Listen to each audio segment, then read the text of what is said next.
एक शो आता है, शायद दुनिया का सबसे घटिया शो है, सबसे घटिया और जो वेले लोग हैं वो शायद उनके लिए है। एक बंदा था, अरमान मलिक नाम था उसका, उसने एक लड़की से शादी करी, उसके बाद उसकी सेकंड वाइफ जो है वो उसकी बेस्ट फ्रेंड थी लड़की की। गोलू को पागल बना रखा है, गोलू के ऊपर कोई जादू टोना टोटका करवा रखा है, इसमें सब चीजें रियल है सर।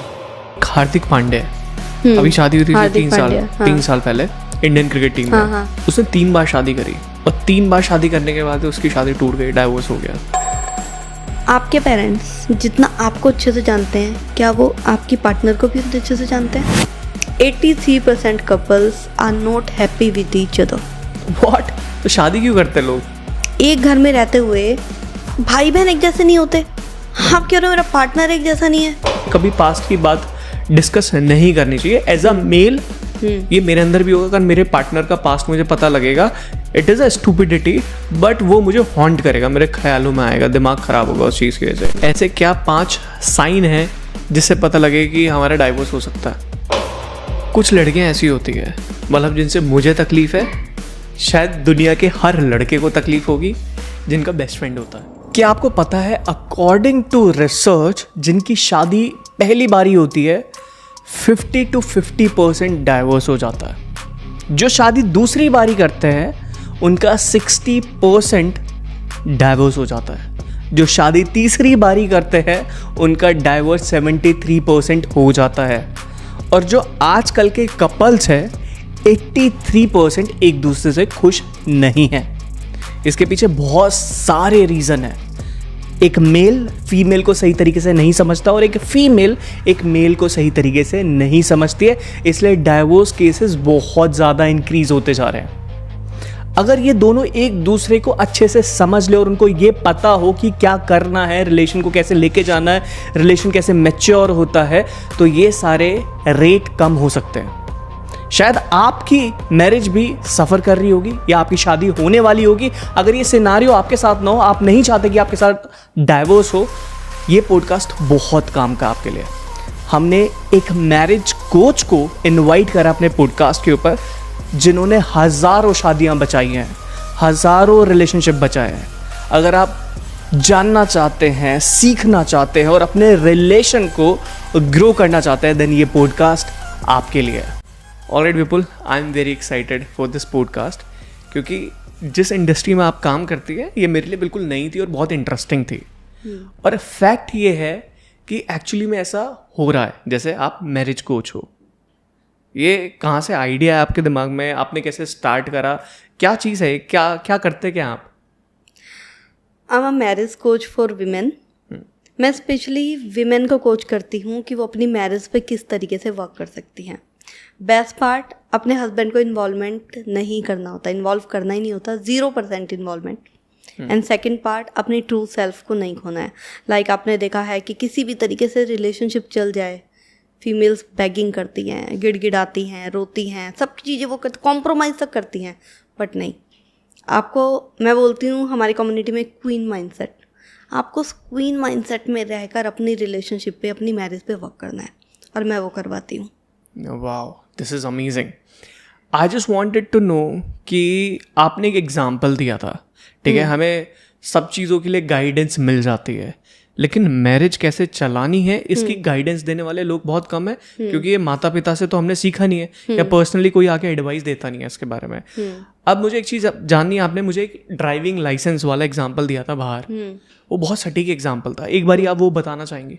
ठीक है, तो उससे पहले मैं एक चीज़ करेक्ट करूँगी, दैट इज़ आपने बोला हमें कोई एडवाइस नहीं देता, गाइडेंस नहीं देता, सब देते हैं, बट वो वर्क नहीं करता। क्योंकि जैसे ही मैरिज ख़राब होती है हम क्या करते हैं, एडवाइस ही तो लेते हैं सबसे पहले। कॉल लगाते हैं फ्रेंड्स को, रिलेटिव्स को, फ्रेंड्स को, कि ऐसा हो गया, मैरिज में ऐसा चल रहा है, मुझे एक बार बताओ मुझे क्या करना है। बट वो वर्क नहीं करता, और वो क्यों नहीं करता I will tell you. And second, आपने बताया एक लाइसेंस, तो अगर मैं लाइसेंस की बात करूँ, एक बच्चा जब वो 18 साल का होता है और अगर उसको कार चलानी है या बाइक चलानी है, उसे लाइसेंस चाहिए। बिना लाइसेंस के ना गवर्नमेंट परमिशन देती है ना पेरेंट्स। बट अगर आप एक मैरिज में एंटर करने जा रहे हो, आपके पास लाइसेंस नहीं होता, लाइसेंस में स्किल नहीं होती। लाइसेंस तो आपको मिल गया that you are married, but आपके पास वो स्किल है क्या सिर्फ एक लाइसेंस होने से आप कार चला लोगे अगर स्किल नहीं है तो? नहीं। तो वो स्किल सेट की, वो एजुकेशन की बहुत ज़्यादा कमी है हमारी सोसाइटी में, और मैं इसी पे वर्क करती हूँ। अमेजिंग। एक चीज़ जानिए, मैरिज कोच मतलब शादी के बाद की सिचुएशन को हैंडल करना और डाइवोर्स की नौबत तक ना पहुंचना, है ना? यही चीज़ है ना पर्टिकुलरली जो मैं समझ पा रहा हूँ। ठीक है, प्रॉब्लम कहाँ से आती हैं और कैसे आती है? क्या प्रॉब्लम होती है शादी के बाद? मेरी शादी नहीं हुई तो मुझे एक्सपीरियंस नहीं है, तो I just wanted to know कि मैं फ्यूचर के लिए सेफ हो जाऊँ। That is great. अच्छा, 2 चीज़ें हैं। पहली आपने बोली कि शादी से पहले डेथ, लोग शादी के बाद वर्क करना चाहते हैं, शादी से पहले नहीं। वैक्सीन कोई नहीं लगवाना चाहता, इलाज हम करवा लेंगे, बट अगर वैक्सीन लग जाए तो शायद वो दिक्कत ही नहीं आएगी। एजुकेशन इज़ मिसिंग, मैंने बोला आपको। अब आप कह रहे हो प्रॉब्लम क्या क्या आती हैं। प्रॉब्लम्स के बारे में लोग खुद अवेयर नहीं हैं। उन्हें क्या लगता है, पेरेंट्स प्रॉब्लम है, इन लॉज प्रॉब्लम है, बिहेवियर प्रॉब्लम है, ठीक है। कई बार लगता है कि उनके फ्रेंड्स प्रॉब्लम है, उनकी कोई हैबिट, कोई हॉबी प्रॉब्लम है, बट ये प्रॉब्लम है ही नहीं। दीज आर द सिम्टम्स जो आपको दिख रहा है, शायद इस वजह से मेरा पार्टनर दूर हो रहा है, शायद इस वजह से, बट मेन प्रॉब्लम पता क्या है? आपका कनेक्शन जो है वो या तो मिसिंग है या फिर वो था एक टाइम पे, अब वो ब्रेक हो रहा है। तो कनेक्शन पे काम करने की बजाय हम कहाँ काम करते हैं? कनेक्शन, इन लॉज को दूर कर दो, इन लॉज ऐसा कर रहे हैं, इनकी हैबिट ख़राब है, ये घर देर से आते हैं, ये मोबाइल देखते हैं, ये मुझे टाइम नहीं देते हैं। But what is missing? Why is this happening? क्यों ऐसा हो रहा है? इवन आपने देखा होगा एक्स्ट्रा मैरिटल अफेयर बहुत ज़्यादा हैं, बट मैं अब इसके सपोर्ट में नहीं हूँ। मैं ये नहीं कह रही हूँ कि यस ये सब चीज़ें सही हैं, बट कोर पे जाओ, व्हाई इज़ दिस हैपनिंग? क्यों डिवोर्स बढ़ रहे हैं? क्यों साइलेंट मैरिज हो रही हैं, जिसे मैं इनविजिबल डिवोर्स बोलती हूँ, और क्यों एक्स्ट्रा मैरिटल अफेयर हो रहे हैं? Even it was a good start, आपने अपनी मैरिज में इन्वेस्ट किया था, टाइम भी, मनी भी, एनर्जी भी, तो क्यों हो रहा है ऐसा? एक समय के बाद ऐसा होता है जब कनेक्शन टूटता है, और रादर देन आप इधर उधर भटकने की बजाय आप इस कनेक्शन बिल्डिंग पे वर्क करेंगे तो ज़्यादा बेटर रहेगा। ठीक है, एक बारी शुरुआत से स्टार्ट करते हैं। जैसे फॉर एग्जांपल किसी की शादी हुई है ना, कुछ फेजेस होते होंगे, स्टेज 1 में ये होता है, स्टेज 2 में ये होता है, स्टेज 3 में ये होता है, या 40-50 साल के हो गए या 60 साल के हो गए, तो ये चीज़ें होती है। मुझे उस स्टेप बाय स्टेप तरीके से जानना है कि होता क्या है, क्या क्या चीज़ें होती हैं शादी के बाद। तो अभी आप ये समझो कि रिलेशनशिप में या मैरिज में जो भी हो रहा है ना, ये लॉ पे, रिलेशनशिप साइंस पे बेस है। मैं आप जो भी बात करूँगी मैं ऐसे ही कुछ भी नहीं करूँगी कि मैंने सीखा है या मुझे पता है या मेरी लाइफ में ऐसा हुआ है, नहीं। प्रोवन साइंस है, प्रोवन लॉज हैं। 20 to 30 ईयर्स तक रिसर्च हुई है कि क्यों एक मैरिज एक टाइम के बाद टूट जाती है। अब वो टूटना डजंट मीन डिवोर्स, वो डिवोर्स भी हो सकता है, वो साइलेंट मैरिज भी हो सकती है, और वो एक्स्ट्रा मैरिटल अफेयर भी हो सकता है, ठीक है। तो अब अगर बात करें स्टेजेस की, तो अकॉर्डिंग टू रिलेशनशिप साइंस हर मैरिज में 3 स्टेज आएंगी। आपकी लव मैरिज है, अरेंज है, लव कम अरेंज है, पहली शादी है, दूसरी है, तीसरी है, मैट्रिमनी साइड से हुई है, चाइल्डहुड फ्रेंड से हुई है, आपके रिलेशन में हुई है, ये स्टेज आएंगे। बट एक शर्त इसमें ये होती है, आपकी शादी ज़बरदस्ती नहीं होनी चाहिए। ओके, ठीक है, किसी एक की भी शादी। तो जो पहली स्टेज आती है that is called romance stage. Like आपने मूवीज़ में भी देखा होगा ना, 3 इडियट में बोला कि कभी ऐसा महसूस हुआ हवाएं चलती हैं, हेलमेट उतारती हूँ।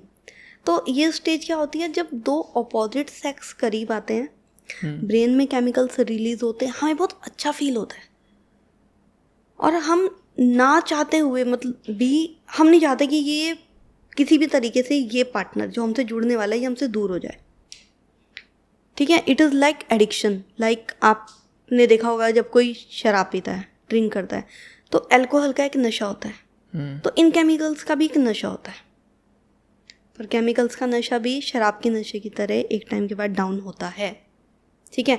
अब अगर हम इस स्टेज की बात करें, ये स्टेज ज़्यादा टाइम तक नहीं रहती। क्योंकि क्यों आती है? दो ऑपोजिट सेक्स के करीब आने से, ब्रेन में केमिकल्स रिलीज होने से, राइट। और किस वजह से आती है ये कि आप ये समझो कि जो चीज़ हमारे पास नहीं है ना, हमें उसे पाने की लालसा होती है। तो जब तक ये रिश्ता नहीं बना तो ये रिलेशन हमें चाहिए, ये इंसान हमें चाहिए।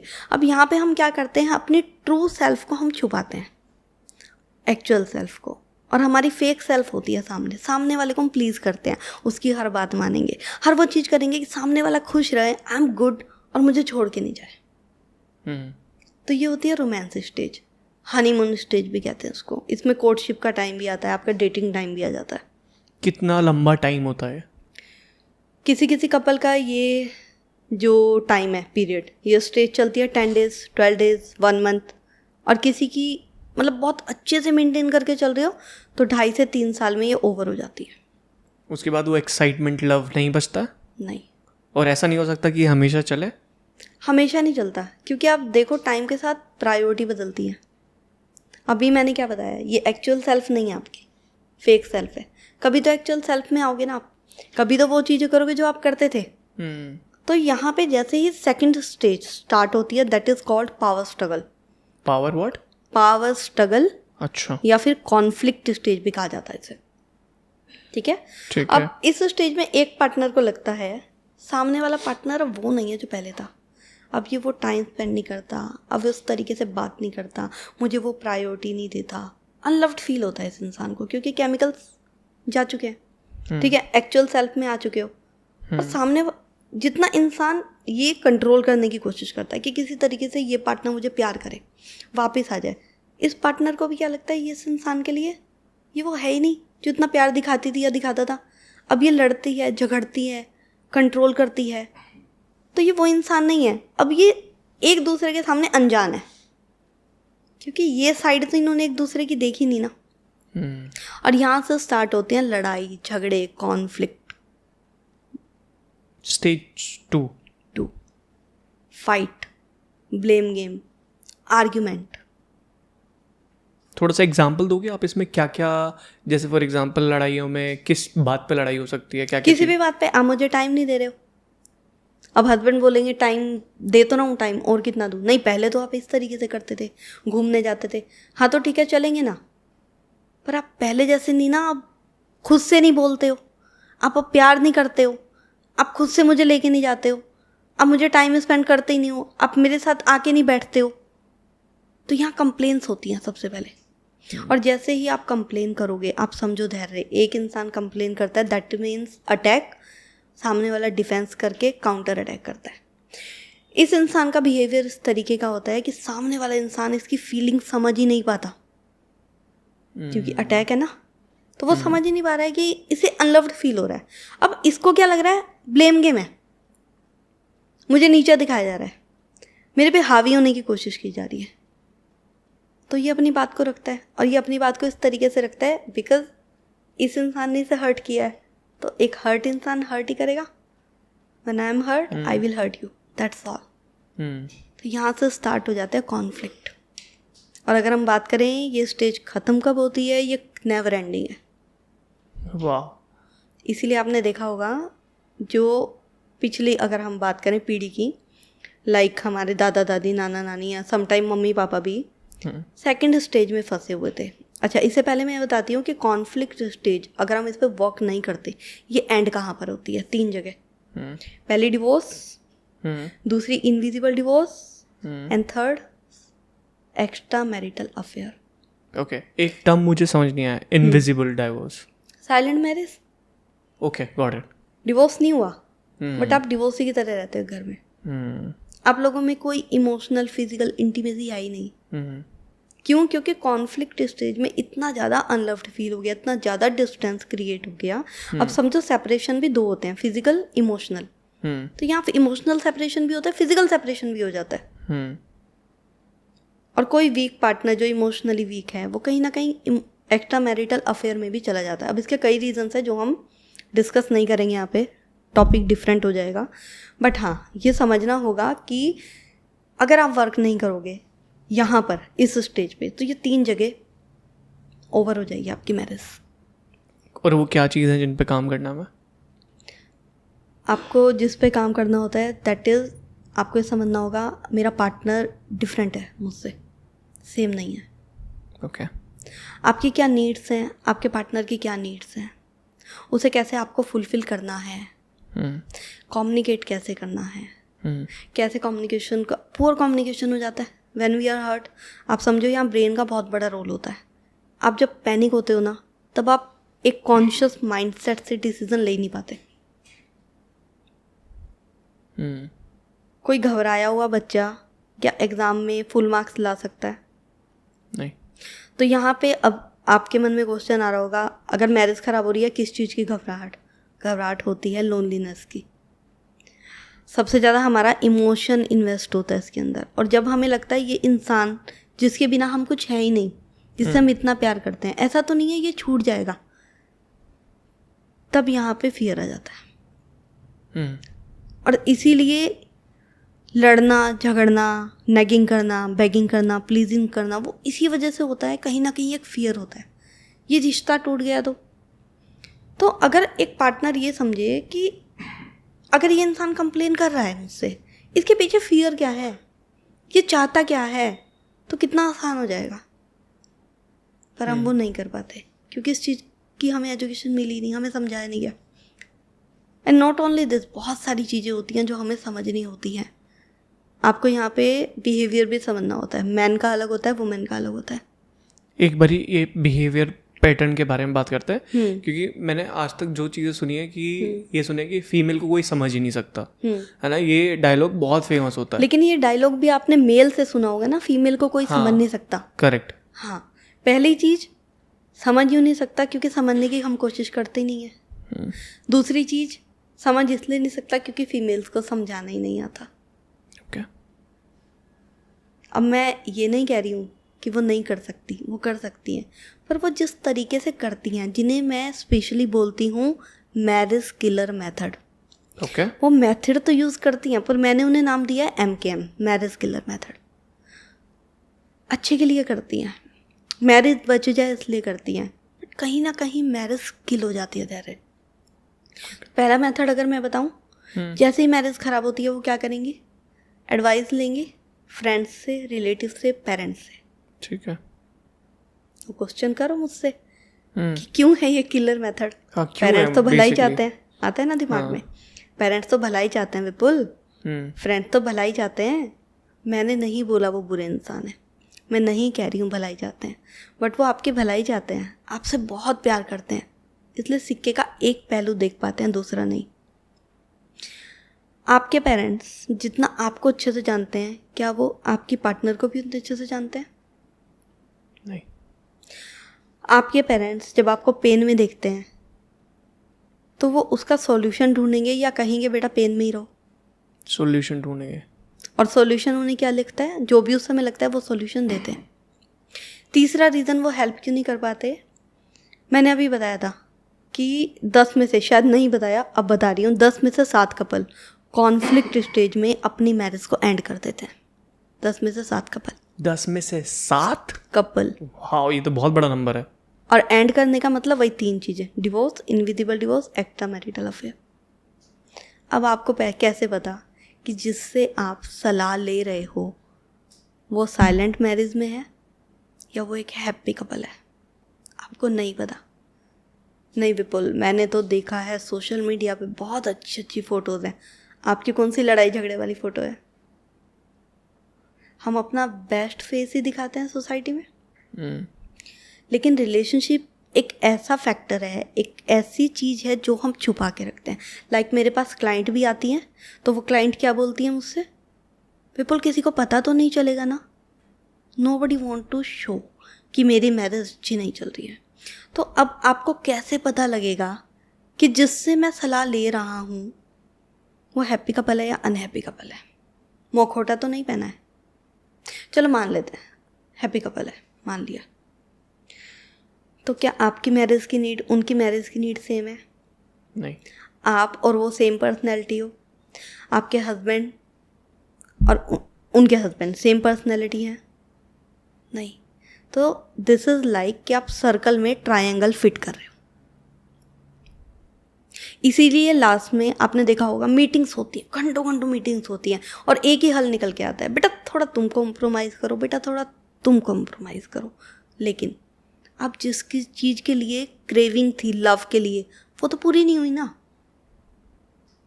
इसलिए पहला मेथड काम नहीं करता, कहीं ना कहीं मैरिज स्किल होती है। अच्छा, यहाँ से भी 2 कैटेगरी बन जाती हैं फीमेल्स की, क्योंकि मैं फीमेल्स को कोच करूँगी तो मैं उन्हीं के बारे में बात करूँगी। 2 कैटेगरी बन जाएंगी आपकी। पहली कैटेगरी बनेगी जो भाग्य के भरोसे बैठ जाएंगी, शादी ऐसी होती है, ठीक है, हस्बैंड ऐसे ही होते हैं, मेरी किस्मत ख़राब है, मेरे पेरेंट्स ने लड़का अच्छा नहीं देखा, अब मुझे सिर्फ बच्चों को ही बड़ा करना है। अब यहाँ पे एक चीज़ और समझना, जो फीमेल्स इस कैटेगरी में आती हैं उनके बच्चे सफ़र करते हैं, क्योंकि उनका सारा इन्वेस्टमेंट अब किस में हो गया, बच्चों में। अब जब बच्चे शादी कर लेते हैं फिर वह इनसिक्योरिटी आ जाती है, अब मैं अकेली, तो कहीं ना कहीं इनका होल्ड उनकी मैरिज पे बहुत ज़्यादा हो जाता है, जिस वजह से वो सफ़र करते हैं। तो जो भी ये पॉडकास्ट देख रहे हैं और अगर वो ये रिलेट कर पा रहे हैं कि मेरी मदर इन लॉ का बहुत ज़्यादा इंटरफेयर है मेरी मैरिज में, तो वो एक बार चेक करें, are they happy couple, maybe they are not. और अगर वो लग रहे हैं हैप्पी कपल, तो ऐसा तो नहीं है साइलेंट मैरिज में और वो कुछ शो नहीं कर रहे हैं।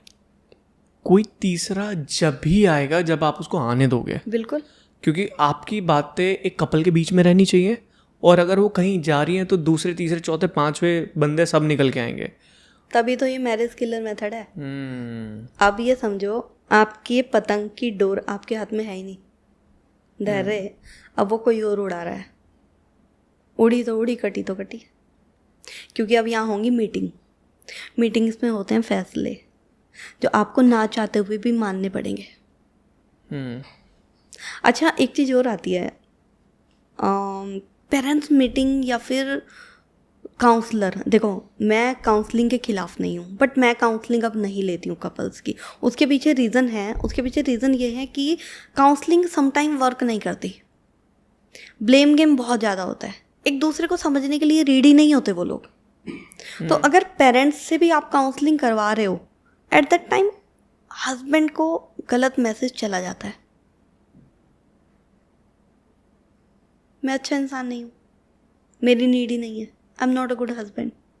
बहुत सारी चीज़ें हैं जो हिडन है, जो सामने नहीं आती, और वो कहीं ना कहीं कॉम्प्रोमाइज़ तो कर लेता है कि नहीं ठीक है, घर नहीं टूटना चाहिए, बट वो जो कनेक्शन है ना, वो टूट जाता है।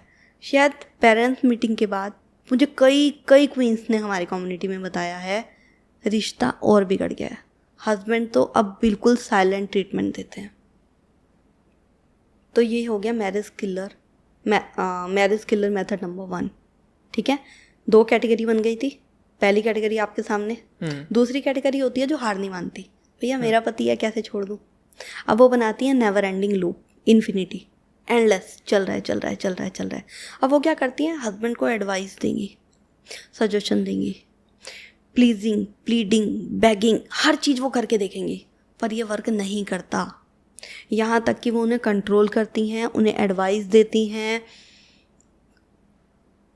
यहाँ पर वो समटाइम घर चली जाती हैं और वहाँ पर बुलाकर फिर वो मीटिंग भी करवाती हैं। पर अल्टीमेटली धैर्य समझो, गोल क्या है, गोल इज़ कनेक्शन तो यहाँ भी बिल्ड नहीं हो रहा, लव यहाँ भी नहीं मिल रहा, बल्कि यहाँ पर मैरिज और सफ़र कर जाती है। क्यों? आप जितना हस्बैंड को एडवाइस दोगे, सजेशन दोगे, और वो क्या फील करता है, यहाँ पे आ जाती है मैस्कुलाइन एनर्जी। पूरी दुनिया मुझसे एडवाइस मांगती है, मेरी वाइफ ही मुझे नहीं समझती। बेगिंग करोगे, रोगे। अब आप एक बात बताओ, हर कोई चाहता है मेरा पार्टनर एक सेल्फ कॉन्फिडेंस वाला इंसान हो। बेगिंग, रोना धोना शायद हस्बैंड को पसंद नहीं आता। दूसरा, वो कब पसंद नहीं आता, जब जिम्मेवार वो हो। आप कभी देखना या नोटिस करना, वाइफ रो रही है और उसका जिम्मेदार वो हस्बैंड है ना, वो वहाँ से भागेगा, क्योंकि वो उसे फेस नहीं कर पाता, उसे पता नहीं ऐसे कैसे फेस करना है। वो सोचता है टाइम दे देता हूँ, शांत हो जाएगी। क्योंकि आप एक मेल हो, आपको भी पता है अगर आप परेशानी में जाते हो, यू नीड टाइम, कि थोड़ा अकेला बैठ जाता हूँ, इस समस्या से बाहर आता हूँ, फिर वापस आऊँगा, कम बैक। पर फीमेल्स ऐसी नहीं होती, दे वांट कि हमें कोई समझे, कोई हमें एहसास दिलाए, आई एम विद यू। पर हस्बैंड वो नहीं कर पाता। क्यों? क्योंकि उन्हें ऐसे टाइम पे स्पेस चाहिए होता है, वाइफ को स्पेस नहीं चाहिए होता। अब वो जैसे ही उसे छोड़ के जाता है भले के लिए, वाइफ क्या सोचती है, मेरा हस्बैंड मुझे प्यार ही नहीं करता, इस समय मुझे इनकी सपोर्ट की नीड थी, काश आ जाता। Sorry to cut you, but अगर उस टाइम पे वो रो रही है, फिर वो चीख रही है, चिल्ला रही है, तो उस टाइम पे तो मेल छोड़ के ही जाना चाहेगा। तो 2 मिनट बाद वापस आओ, 10 मिनट बाद वापस आओ, हस्बैंड बात ही नहीं करेगा इस टॉपिक पे। अब उसे लगेगा हाँ शांत मामला, पर वो शांत नहीं है। इट इज़ लाइक कांच के गिलास में रेत है, अब वो बैठ गई है, नेक्स्ट टाइम जब झगड़ा होगा ना वो फिर हिल के ऊपर आने वाली है। एक डिफ़िकल्ट सिचुएशन में डालता हूँ। यहाँ मेल है, इतना आपकी बातों से समझ आ गया मुझे कि एक वुमन के लिए इमोशंस बहुत ज़्यादा मैटर करते हैं और उनको कंसोल करने वाली चीज़ें ज़्यादा होती है। मेल के अंदर थोड़ा सा ईगोइस्टिक प्रॉब्लम होता है, अरे तेरी हिम्मत कैसे होगी मुझे बोलने की, तूने ऐसे कैसे कर दिया, ये चीज़ ज़्यादा होती है। ये बहुत कॉन्फ्लिक्ट करता है, इमोशंस प्लस ईगो, इन सब चीज़ों को कैसे हैंडल करना है। इमोशंस आपके आ रहे हैं, ठीक है, you are down, you want love. अब यहाँ कम्युनिकेशन आ गया ना, ज़ाहिर है इनकी ईगो है। अब आप किस तरीके से कम्युनिकेट कर रहे हो, ईगो हर्ट होगी तो कैसे वो इंसान पास आएगा। When I am saying you, तुमने ऐसा किया, तुम्हारी वजह से ऐसा हुआ, तुमने मुझे दुखी रखा हुआ है, you are not a good husband, जाओ उससे सीख के आओ, या मेरे चाचा को देखो, भाई को देखो, ईगो हर्ट होगी और वो चला जाएगा। यहाँ पर कम्युनिकेशन काम आता है। फर्स्ट समझो, what do I want. I want love, connection, empathy, support, कि इस सब मेरा हस्बैंड आए मुझे पूछे। अगर ऐसा कोई सिनेरियो हो गया है कि जहाँ आप बहुत चीख रहे हो, चिल्ला रहे हो और हस्बैंड चला जाता है, तो एट दैट टाइम अगर हस्बैंड वापस आता है और उसे नहीं समझ है एंड आप काम डाउन हो, आपको काम होना पड़ेगा, एट दैट टाइम आप उन्हें बता सकते हो एक्चुअली आई वॉन्ट कि ऐसी सिचुएशन में प्लीज़ आप मुझे छोड़ के मत जाया करो, आप बैठ जाया करो, बस मुझे सुन लिया करो। अगर धैर्य आपको ये क्लियर पता लग जाए, आप करोगे या नहीं? हाँ मैं करूँगा। लेकिन हस्बैंड क्यों नहीं करते? लाइक आपने अभी बताया भी था, ईगो नहीं, हर्ट। हाँ, उन्हें आधी से ज़्यादा चीज़ें पता ही नहीं है, पता ही नहीं होता, करेक्ट, उन्हें पता नहीं है। आप क्लियर बताते क्यों नहीं हो? आपको ये समझना होगा कि कोई भी एज्यूम नहीं कर सकता मेरे दिमाग में क्या चल रहा है, कोई ऐसी मशीन नहीं है। तो कम्युनिकेट करने का भी तरीका होता है। अब यहाँ पे कई फीमेल्स होंगी जो अभी सोच रही होंगी हम ही क्यों, है ना, बट हाँ किसी एक को तो कमांड लेनी होगी ना अपनी शादी की। ना आप लेने को तैयार हो, ना हस्बैंड लेने को तैयार है, शादी सही कैसे होगी? मैं ये नहीं कहती हस्बैंड वर्क नहीं कर सकते, बट मैं फीमेल्स को कोच करती हूँ, इसलिए मैं बताती हूँ कि फीमेल्स क्या कर सकती हैं। उनके अंदर जो पावर है ना, वो पावर है ही नहीं कहीं। पहली पावर तो वुमेन पावर है ही, दूसरी पावर उनकी मदर पावर है ही, जो उनको सपोर्ट करती है लाइफ में बहुत आगे तक। और यहाँ पर जो मैं एनर्जी की बात करूँगी, दैट इज़ फेमिनाइन एनर्जी। जितना वर्किंग होते जा रहे हैं हम लोग, उतनी हमारी फेमिनाइन एनर्जी लो होती जा रही है एंड मस्कुलाइन हाई होती जा रही है। एंड मस्कुलाइन एनर्जी ये रिपेल करती है, क्योंकि बैलेंस पोलैरिटी से होता है। इसके बारे में थोड़ा सा और डिटेल में चलेंगे कि ये जो मस्कुलिन और क्योंकि पहले ऐसा हुआ करता था, पहले ज़माने में अगर देखें कि रिलेशन ज़्यादा चल रहा है कि फीमेल वर्क नहीं करती थी, और ये बहुत कंट्रोवर्शियल टॉपिक भी है। अब फीमेल वो काम भी कर रही है जो मेल कर रहे हैं, और मेल का देखा जाए तो फेमिनिन साइड बढ़ता जा रहा है, जो पहले मस्कुलिन था, और फीमेल के साथ ऑपोजिट में देख रहा हूँ जो हो रहा है, जो मैंने एनालाइज किया। तो ये इम्बैलेंस हो गया ना, कहाँ चलेगी रिलेशनशिप, आप समझो। अब इट डजंट मीन कि वो काम नहीं करेंगे, आई विल टेल यू, मुझे याद दिलाना आगे, बट अभी हम मेथड को कंप्लीट करते हैं। सेकंड मेथड ये हो गया, ठीक है। अब यहाँ रॉन्ग मैसेज जाता ही जाता है। आप कंपेयर करोगे तो देखो किस हस्बैंड को पसंद होगा मुझे कंपेयर करे। आप काउंसलिंग कराओगे पेरेंट्स के यहाँ बुला के। अब एक सबसे ज़्यादा जो प्यारी होती है, इज्जत होती है आदमी को, मेरी रिस्पेक्ट चली गई, आई am not a good husband, मैं एक अच्छा जवाई नहीं हूँ, मैं अच्छा बेटा नहीं हूँ, या जो भी चीज़ें उनको लगती है, मैं अच्छा पिता नहीं हूँ, फादर नहीं हूँ। तो कहीं ना कहीं ऐसा लगता है कि मेरी वाइफ ही मुझे नहीं समझती। और यहाँ से अगर हस्बैंड वाइफ साथ भी रहने लगते हैं, यहाँ से साइलेंट मैरिज शुरू हो जाती है, ठीक है। बट अगर ये वर्क नहीं करता, क्योंकि वर्क करता ही नहीं है, आपने देखा होगा 3 महीने लड़की गई, मनाने पर, फिर 3 महीने बाद वापस आ गई। अब यहाँ पे आता है third method, that is final. इसके बाद कुछ नहीं बचता।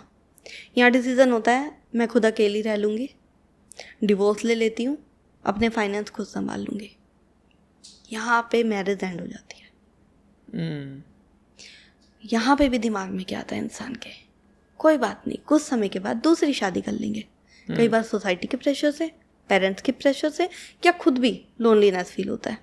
ये भी वर्क नहीं करेगा, क्योंकि according to relationship science first marriage अगर मेरी ख़राब है तो मेरी मैरिज में डिवोर्स होने के चांस सिर्फ और सिर्फ 50% है, 50 to 52, ठीक है, 50 से 52। बट अगर मैं कहती हूँ कि नहीं, रहना ही नहीं इस मैरिज में, और मैं मैरिज एंड करके, डिवोर्स करके दूसरी मैरिज में जाती हूँ, यहाँ मेरे डिवोर्स के चांस बढ़ के 67% हो जाते हैं। वाओ, 60? हाँ, आप गूगल करना, आपको पूरे आंकड़े सामने आ जाएंगे, ठीक है। एंड तीसरी, अगर मैं तीसरी मैरिज में जाती हूँ कि नहीं, मुझे दूसरा पार्टनर भी सही नहीं मिला, तो वहाँ पे डिवोर्स के चांस 73% हो जाते हैं। 70%? 73%। हाँ। तो मतलब ये तो श्योर है कि चलनी नहीं है फिर। हाँ, तो क्योंकि लॉ है ना, मैंने बताया ना, लॉ के अकॉर्डिंग सेकंड स्टेज आनी ही आनी है, कॉन्फ्लिक्ट स्टेज, और जो उस पर वर्क करता है वही मैच्योर लव तक पहुंच पाता है। Got it. तो मतलब पहला जो रोमांस वाला पार्ट है जिसने वो क्रॉस कर लिया, फिर ये कॉन्फ्लिक्ट वाला आता है, और कॉन्फ्लिक्ट वाला जिसने सॉल्व नहीं करा तो वो हमेशा उस लूप में फंस जाता है। 3 जगह लैंड करेगा, लूप में हमेशा नहीं रहेगा। डिवोर्स, इनविजिबल डिवोर्स, इसे आप लूप कह सकते हो। Got it.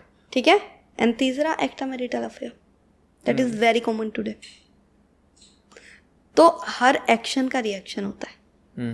अब ये चीज़ आती है, विपुल ये क्यों आ रहा है, ऐसा क्यों हो रहा है? Again I am telling you, education is missing. मुझे मिली थी क्या? नो, हमने सफ़र नहीं किया, बहुत सफ़र किया। एक, अगर आप चाहते हो ना एक मेरी मैरिज ऐसी हो कि मेरे पार्टनर मुझे समझ पाए, उसके लिए मेहनत लगती है, आपको वहाँ तक जाना होता है, अपने आप से नहीं होता धैर्य। You have to do something different. जो सभी कर रहे हैं वही आप कर रहे हो तो वही रिजल्ट आएगा जो सबको आ रहा है। No one is happy, not no one but most of the person. अगर मैं बात करूँ रिसर्च के अकॉर्डिंग, जो मैंने अभी लास्ट टाइम रिसर्च किया था, 83% couples are not happy with each other. What? तो शादी क्यों करते लोग? ओके, ये भी बहुत अच्छा क्वेश्चन है, शादी क्यों करते हैं लोग। अब अगर आप शादी करोगे या XYZ कोई भी शादी करेगा, कॉमन क्या चीज़ें देख के शादी करते हो? उसके नेचर हो गया, शक्ल हो गई, फिजिकल अपीयरेंस हो गई, ये सारी चीज़ें। और लड़कियां क्या देखेंगी? सिक्योरिटी वाला पार्ट। ब्रेन में उनका सिक्योरिटी वाला पार्ट ज़्यादा बड़ा होता है, वो सिक्योरिटी देखती हैं। फाइनेंस कैसा है, मकान है, कारोबार अच्छा है, हर वो चीज़ देखेंगी, मैं सिक्योर हूँ इनके साथ। और आपने जो बताया, लड़के देख लेते हैं। और लड़कों को ये चीज़ पसंद नहीं होती है। लड़कियां बहुत प्रैक्टिकल तरीके से सोचती हैं, पर लड़कों को लगता है अरे she is a gold digger, अगर ये सब सोच के आ रही है मेरे पास, लेकिन मुझे प्यार नहीं है। यही तो समझना होता है, एक्सेप्ट ही नहीं कर पाते ना, क्योंकि आपको पता ही नहीं है क्या मैं आपके जैसी दिखती हूँ फिजिकली, नहीं, तो क्या मेरी नीड सेम होने वाली है आपकी जैसी? क्या वो इमोशनल है या फिजिकल है? क्या मेरा ब्रेन उसी तरीके से काम करने वाला है? तो क्या कमी है? रादर देन ब्लेम करने के या बातें बनाने के, आप ये समझने की कोशिश करो, what does a man want, what does a women want. Got it. उनका ब्रेन कैसे वर्क करता है, उनकी नीड क्या है, उन्हें कैसे फुलफिल किया जाता है, और अगर हमारी नीड वो फुलफिल नहीं कर पा रहे हैं तो हाउ टू कम्युनिकेट। ये बहुत बड़ा गैप है। आपने नीड के ऊपर बात करी है ना, और मैं मानता हूँ सारी चीज़ें दुनिया में नीड के ऊपर चलती है, कि किसी ना किसी की नीड होती है जब भी वो रिलेशन भी बनता है। अब लोग बोलते हैं कि प्यार वो होता है जो सेल्फलेस होता है, ये सारी चीज़ें होती है, बट मुझे ऐसा लगता है रिलेशनशिप में जो लोग आते हैं, शादियाँ करते हैं, उनकी नीड्स होती है, उस नीड्स की वजह से वो शादी करते हैं। जैसे मेल की फिजिकल रिलेशन हो गया, इमोशनल, मेंटली, जो भी सारी चीज़ होगी, सेम विद द वुमेन, है ना। अब मैं एक्चुअली मैं जानना चाहता हूँ इस चीज़ को समझने के लिए, एक फीमेल की मेल से क्या नीड होती है और एक मेल की फीमेल से क्या नीड होती है, सबकी अलग अलग होती है, बट एक जो कॉमन फैक्टर जो सभी के लिए होता है वो क्या होता है, जिससे एक ह्यूमन या एक हस्बैंड अपनी वाइफ को समझ सके ये इसकी बेसिक नीड है, ये मुझे पूरी करनी है। देखो समझो, दोनों की एक ही बेसिक नीड होती है, दैट इज़ कनेक्शन। मुझे समझा जाए, मैं जैसा हूँ मुझे एक्सेप्ट किया जाए। मेन तो ये होता है एक्सेप्टेंस। जब हम कोशिश करते हैं उस पार्टनर को अपने जैसा बनाने की, यहीं से कॉन्फ्लिक्ट शुरू हो जाता है। आप एक्सेप्ट ही नहीं कर रहे हो। नीड डिफरेंट होती हैं। फीमेल की नीड इमोशनली बहुत ज़्यादा हो जाती हैं कि इमोशनल कनेक्शन हो, क्वालिटी टाइम हो, हम घूमें, कडल हो, मेरा हस्बैंड मुझे प्रायोरिटी पे रखे। हस्बैंड की नीड होती है मुझे स्पेस दे, टाइम दे, मैं हूँ तो यहाँ पर। बहुत प्रैक्टिकल सोचते हैं। लाइक आपने देखा है ना, आप खुद में लो, लॉजिकल सोचते हो। वो इमोशन, उनको इमोशन ड्राइव करता है, इन्हें लॉजिक ड्राइव करता है। दोनों की नीड भले ही डिफरेंट हो, बट गोल एक ही होता है कि क्या मुझे समझा जा रहा है, क्या मेरी इस रिलेशनशिप में ज़रूरत है, क्या मैं एक दूसरे की हम एक दूसरे की दोनों प्रायोरिटी हैं। देखो इसे ऐसे समझना, रिलेशनशिप में 3 ही चीज़ें चाहिए, ठीक है। पहली, am I matter to you, क्या मैं तुम्हारे लिए मायने रखती हूँ या रखता हूँ। दूसरी, are you there for me, जब मुझे लाइफ में कभी नीड थी या नीड है, क्या तुम मेरे साथ होंगे या क्या तुम मेरे साथ थे। तीसरी, am I good, am I right, am I wonderful human being according to you. तीनों में से एक का भी आंसर नो आ जाए, रिलेशनशिप टूट जाती है। ये 3 चीज़ें चाहिए, तीनों का आंसर यस आना चाहिए। क्या मैं तुम्हारे लिए मायने रखती हूँ। अब इससे चौथी नीड मुझे बताओ क्या है। कोई भी एग्जाम्पल दो जहाँ झगड़ा है, मैं आपको ये नीड निकाल के दूंगी। वाइफ कह रही है अब मुझे टाइम नहीं देते, बदल गए हो, do I matter to you, क्या मैं तुम्हारे लिए मायने रखती हूँ। अब कितनी बार ये कंप्लेन आती है, इन लॉज के सामने मेरा सपोर्ट नहीं किया, मुझे सुना दिया इन लॉज ने, मेरे हस्बैंड नहीं मेरे पास आए। Are you there for me, answer क्या आया, नो। जब जब हम बताते हैं धैर्य you are not a good husband, am I good, इस काम को ऐसे करो, एम आई राइट, मैंने तुम्हारे जैसा इंसान नहीं देखा, change yourself, am I wonderful human being according to you, answer is no. कैसे बनेगा कनेक्शन। ये 3 चीज़ें चाहिए। अब चाहे आपका ब्रेन किसी तरीके से वर्क करता हो, फीमेल का ब्रेन किसी तरीके से वर्क करता हो, दैट इज कॉल्ड कनेक्शन। पर अल्टीमेटली गोल 3 ही है। वाइफ के शुरू, वैसे तो तीनों गोल तीनों को ही चाहिए, तीनों चीज़ें, बट वाइफ के स्टार्टिंग के 2 होते हैं। मैं मैटर करती हूँ नहीं हस्बैंड के लिए, वो मेरे साथ होगा नहीं होगा, और हस्बैंड कहता है कि मैं एक अच्छा हस्बैंड हूँ नहीं हूँ वाइफ के लिए, मुझे मानती है या नहीं मानती, मेरे रिस्पेक्ट करेगी नहीं करेगी। यहीं अटक जाते हैं, समझ ही नहीं पाते कंप्लेन के पीछे क्या है। कोई एक कंप्लेन आप करो, उस कंप्लेन के पीछे एक मैसेज है, और इन तीनों में से ही एक मैसेज है। कंप्लीट करो, इसे पूरा करो। देखो कैसे नहीं आपका रिश्ता अच्छा होता। स्टेज 2 बहुत खतरनाक है। स्टेज तो बहुत खतरनाक है। और अभी आपने एक क्वेश्चन किया था, हम शादी करते क्यों हैं। अब ये देखो, हम ह्यूमन को कनेक्शन चाहिए। बच्चा पैदा होता है, उसका कनेक्शन पेरेंट्स से होता है, मम्मा से, पापा से, या उसका कोई भी गार्जियन है, केयर टेकर है, उससे कनेक्शन होता है उसका। पर उस बच्चे को एक टाइम के बाद अलग करना पड़ता है कि बड़े हो, आपको एजुकेशन के लिए खुद से अलग किया जाता है, स्कूल भेजा जाता है, कॉलेज भेजा जाता है, फिर वो और बड़ा होता है तो फिर जॉब के लिए शायद वो अलग होता है। बट जब वो अपने पेरेंट्स के साथ होता है, वो सिक्योर फील करता है, बहुत सिक्योर फील करता है। वो कहीं ना कहीं ये दिखाता तो है, yes I am safe, I am secure, but वो जो बच्चा है, क्योंकि 3-4 साल में ही टॉडलर होता है, हम उसे अलग कर देते हैं, शुरू कर देते हैं। हर इंसान चाहता है कि मैं सिक्योर फील करूं रिलेशनशिप में, कोई इंसान हो जो मेरे साथ हो, कोई इंसान हो जो मेरी लाइफ को कंप्लीट करे। और ये सबकॉन्शियसली वो तब तक ढूंढता है जब तक वो पार्टनर उसे नहीं मिल जाता। और जैसे ही ये सेंस उसे आता है कि अब ये पार्टनर भी मुझसे अलग होने लगता है, तो वो पूरा का पूरा अपना नेगेटिव जितने भी पैटर्न से सब दिखाने लगता है। अल्टीमेटली गोल क्या है? आपने एक बात बोली, सबकॉन्शियस।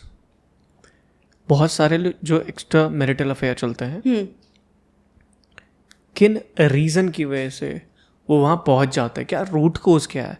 क्योंकि मेंटल सपोर्ट बीवी दे सकती है, इमोशनल सपोर्ट वाइफ दे सकती है, और फिजिकल सपोर्ट भी वाइफ दे सकती है। तो ये दूसरे लोगों के पास जाते क्यों? ऐसा क्या रूट कोज है कि वो उधर की साइड चले जाते हैं? देखो, एक्स्ट्रा मैरिटल अफेयर का कभी भी एक रीज़न नहीं होता, कई रीज़न होते हैं, ठीक है। बट निकल के कहाँ से आती हैं ये चीज़ें? फिर वही आपके कनेक्शन से।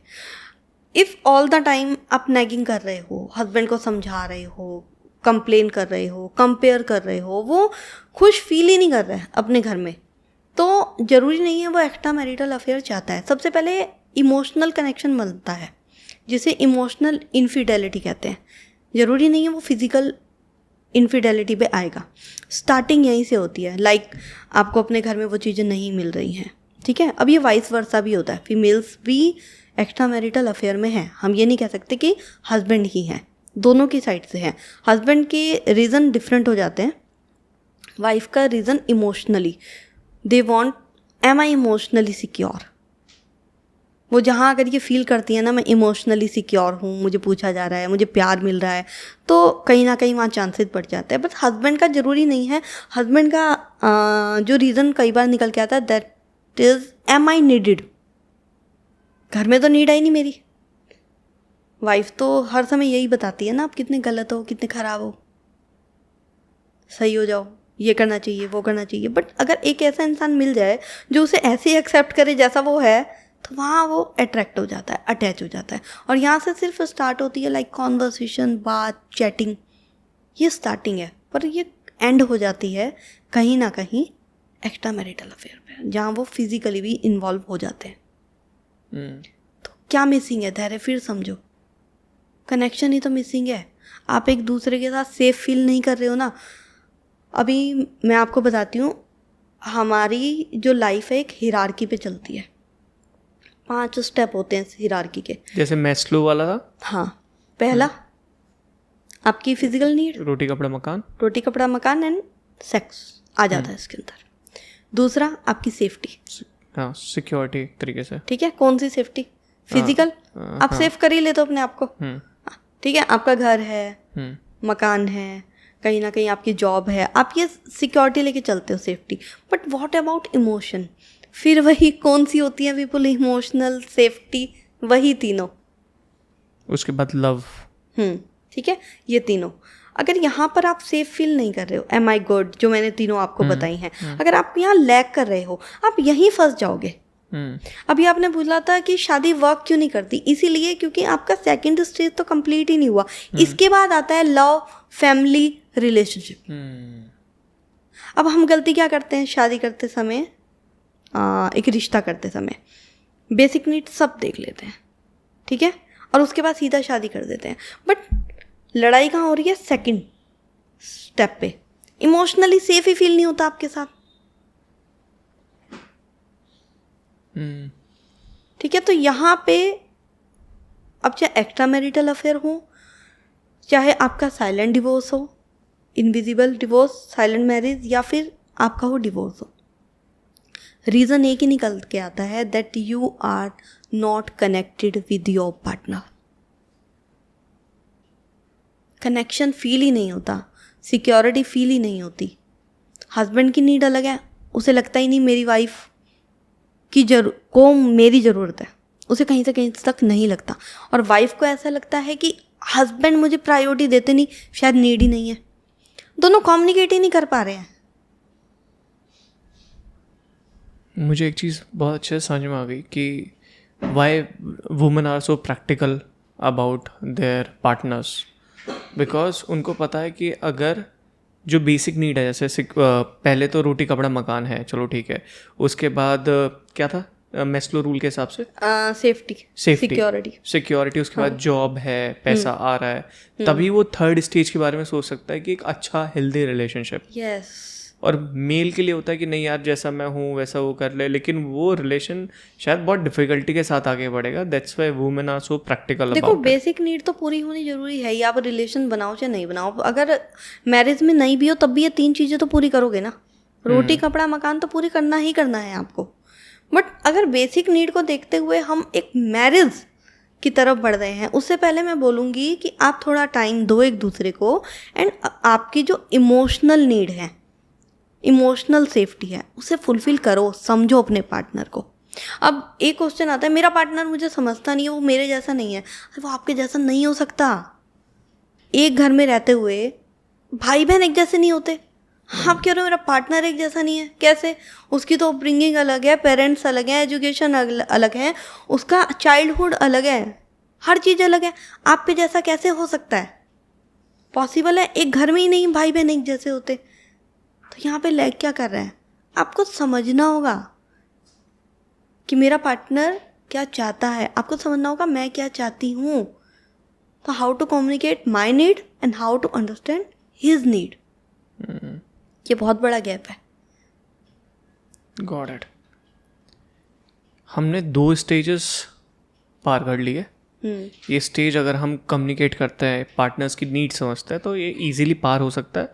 बट शर्त यह है कि एक कपल की बात बाहर नहीं जानी चाहिए और ज़्यादा से ज़्यादा कम्युनिकेट करके अपनी एक दूसरे को नीड खुल के बताओ, ओपनली बताओ. और एक दूसरे की नीड पूरी करोगे, जिसको जो चीज़ चाहिए, तो वो स्मूथ प्रोसेस हो जाएगा. इतना मेरी समझ में आ गया. इसके अलावा 3rd, 4th, 5th स्टेज कुछ होता है? काफ़ी है. Not only need. आपको नीड समझने के लिए सबसे पहले उस इंसान को समझना होगा. आपको मेल को भी पूरी तरीके से समझना होगा. नॉट ओनली नीड, वो कैसा सोचते हैं, कैसा बिहेव करते हैं, और अपने को भी समझना होगा.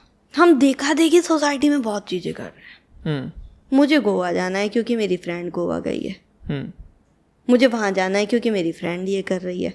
बट एक कमरे में क्या हो रहा है वो झगड़ दें, आपको नहीं पता है. तो पहले आप समझो नीड क्या है आपकी. You want a good time with your partner, तो शायद आप वो एक बगीचे में भी बिता सकते हो अपने घर के. ठीक है, बेडरूम में भी बिता सकते हो.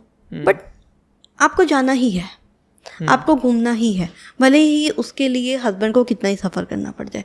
Do you think husband enjoy कर पाएगा? नहीं कर पाएगा. क्या मिसिंग है? आप समझ ही नहीं रहे हो. आप क्यों नहीं समझ रहे हो? हस्बैंड खुल के नहीं आते. एक मेल खुल के नहीं आता वाइफ के सामने. वाइफ क्या भी सही से खुल के नहीं आती क्योंकि वो एक्सप्रेस नहीं करती है, जो मैंने देखा है मूवीज में. आप सबसे बड़ा कचरा मूवी ने किया. मैं आपको एक चीज़ बताना चाहूँगा, शायद मैं गलत हो सकता हूँ क्योंकि मुझे एक्सपीरियंस नहीं है, शादी नहीं हुई है. सो आयुष्मान खुराना की मूवी थी. एक कपल ट्राई कर रहा है 2-3 साल से बच्चा करने के लिए, लेकिन उसको पता ही नहीं कि बच्चा होता कैसे, वो गलत जगह इजैकुलेशन करता है मूवी. तो उसको पता ही नहीं है. और इवन अगर ये फीमेल को उसको पता थी ये बात, लेकिन वो बताती नहीं है उसको कि इनको पता ही नहीं है कि कैसे होता है, वो लेटर में लिखती है. तो जब फीमेल ही एक्सप्रेस नहीं करेगी तो पता कैसे चलेगा? हाँ, तो वो अगर एक्सप्रेस नहीं कर रही है तो वो क्यों नहीं कर रही है? उसके पीछे भी रीज़न है. कम्युनिकेशन उसका नहीं खुला हुआ है. उसके पीछे रीज़न है, क्या पता उसके परिवार में कभी उसे बोलने ही ना दिया गया हो. क्या पता जब वो ये बात बोलने जा रही हो उसके कुछ फियर हो, कुछ डर हो. क्योंकि हम जब भी कुछ बोलते हैं ना, जज करने के लिए पूरी दुनिया है. जजमेंटल होते हैं, that's why they are afraid. Yes. तो मेरा हस्बैंड जज करेगा शायद. देखो मैंने मूवी नहीं देखी, हाँ सुनी है, बट हो सकता है उसके माइंड में हो अगर मैं ये बात बोलूँगी, हस्बैंड कहेगा तुझे इतनी नॉलेज कैसे, इतनी खबर तुझे कैसे जब मुझे नहीं पता है. तो तुम कैसे जानती हो इतना? डर, फियर. तो क्या से कनेक्ट किया जाता पास्ट उनका. हाँ, तो वो पास्ट अब वो सही है या नहीं है, हो सकता है उसने भी कहीं देखा हो, फ्रेंड ने बताया हो. बट अब क्या आ गया, उस लड़के की एजुकेशन, उसकी सोच. आप समझ रहे हो क्या क्या चीज़ें कनेक्टेड होती हैं. और इस लड़की का फियर, क्योंकि इसका एक्सपीरियंस, मे बी इसने पास में कभी खुल के बोला, इसे चुप करा दिया गया. तो अब जरूरी नहीं है वो कम्युनिकेट नहीं करना चाहती. अगर आप फीमेल की बात करो, उनसे अच्छा तो कम्युनिकेटर ही नहीं होता कोई.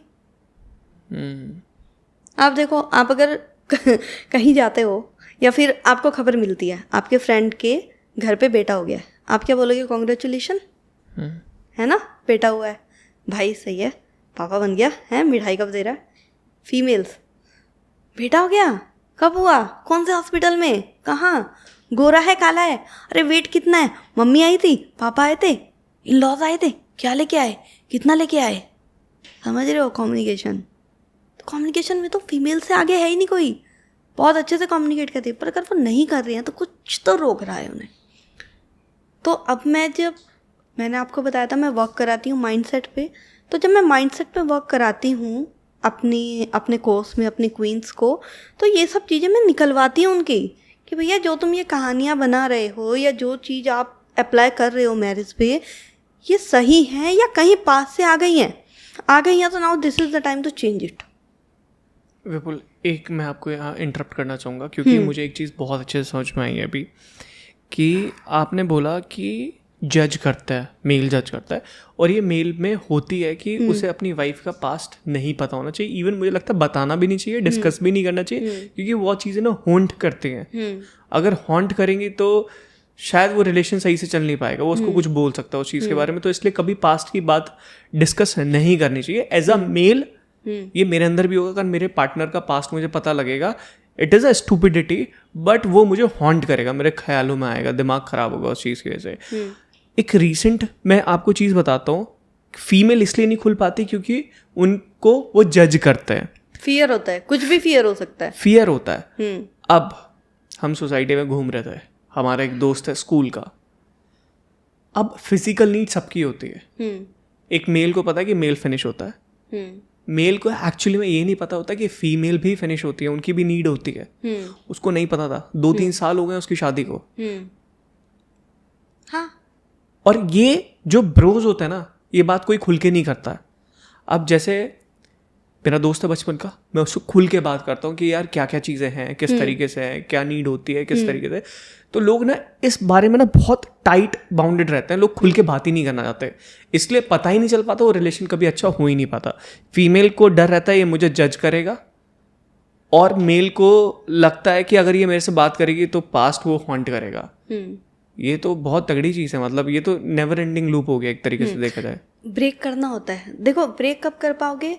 ट्रस्ट। अब जो हम 2 वीक काम करते हैं पास पे, ठीक है, अब आपकी जो स्टोरी क्रिएट हो गई है वो ट्रू नहीं है, वो हो चुका है।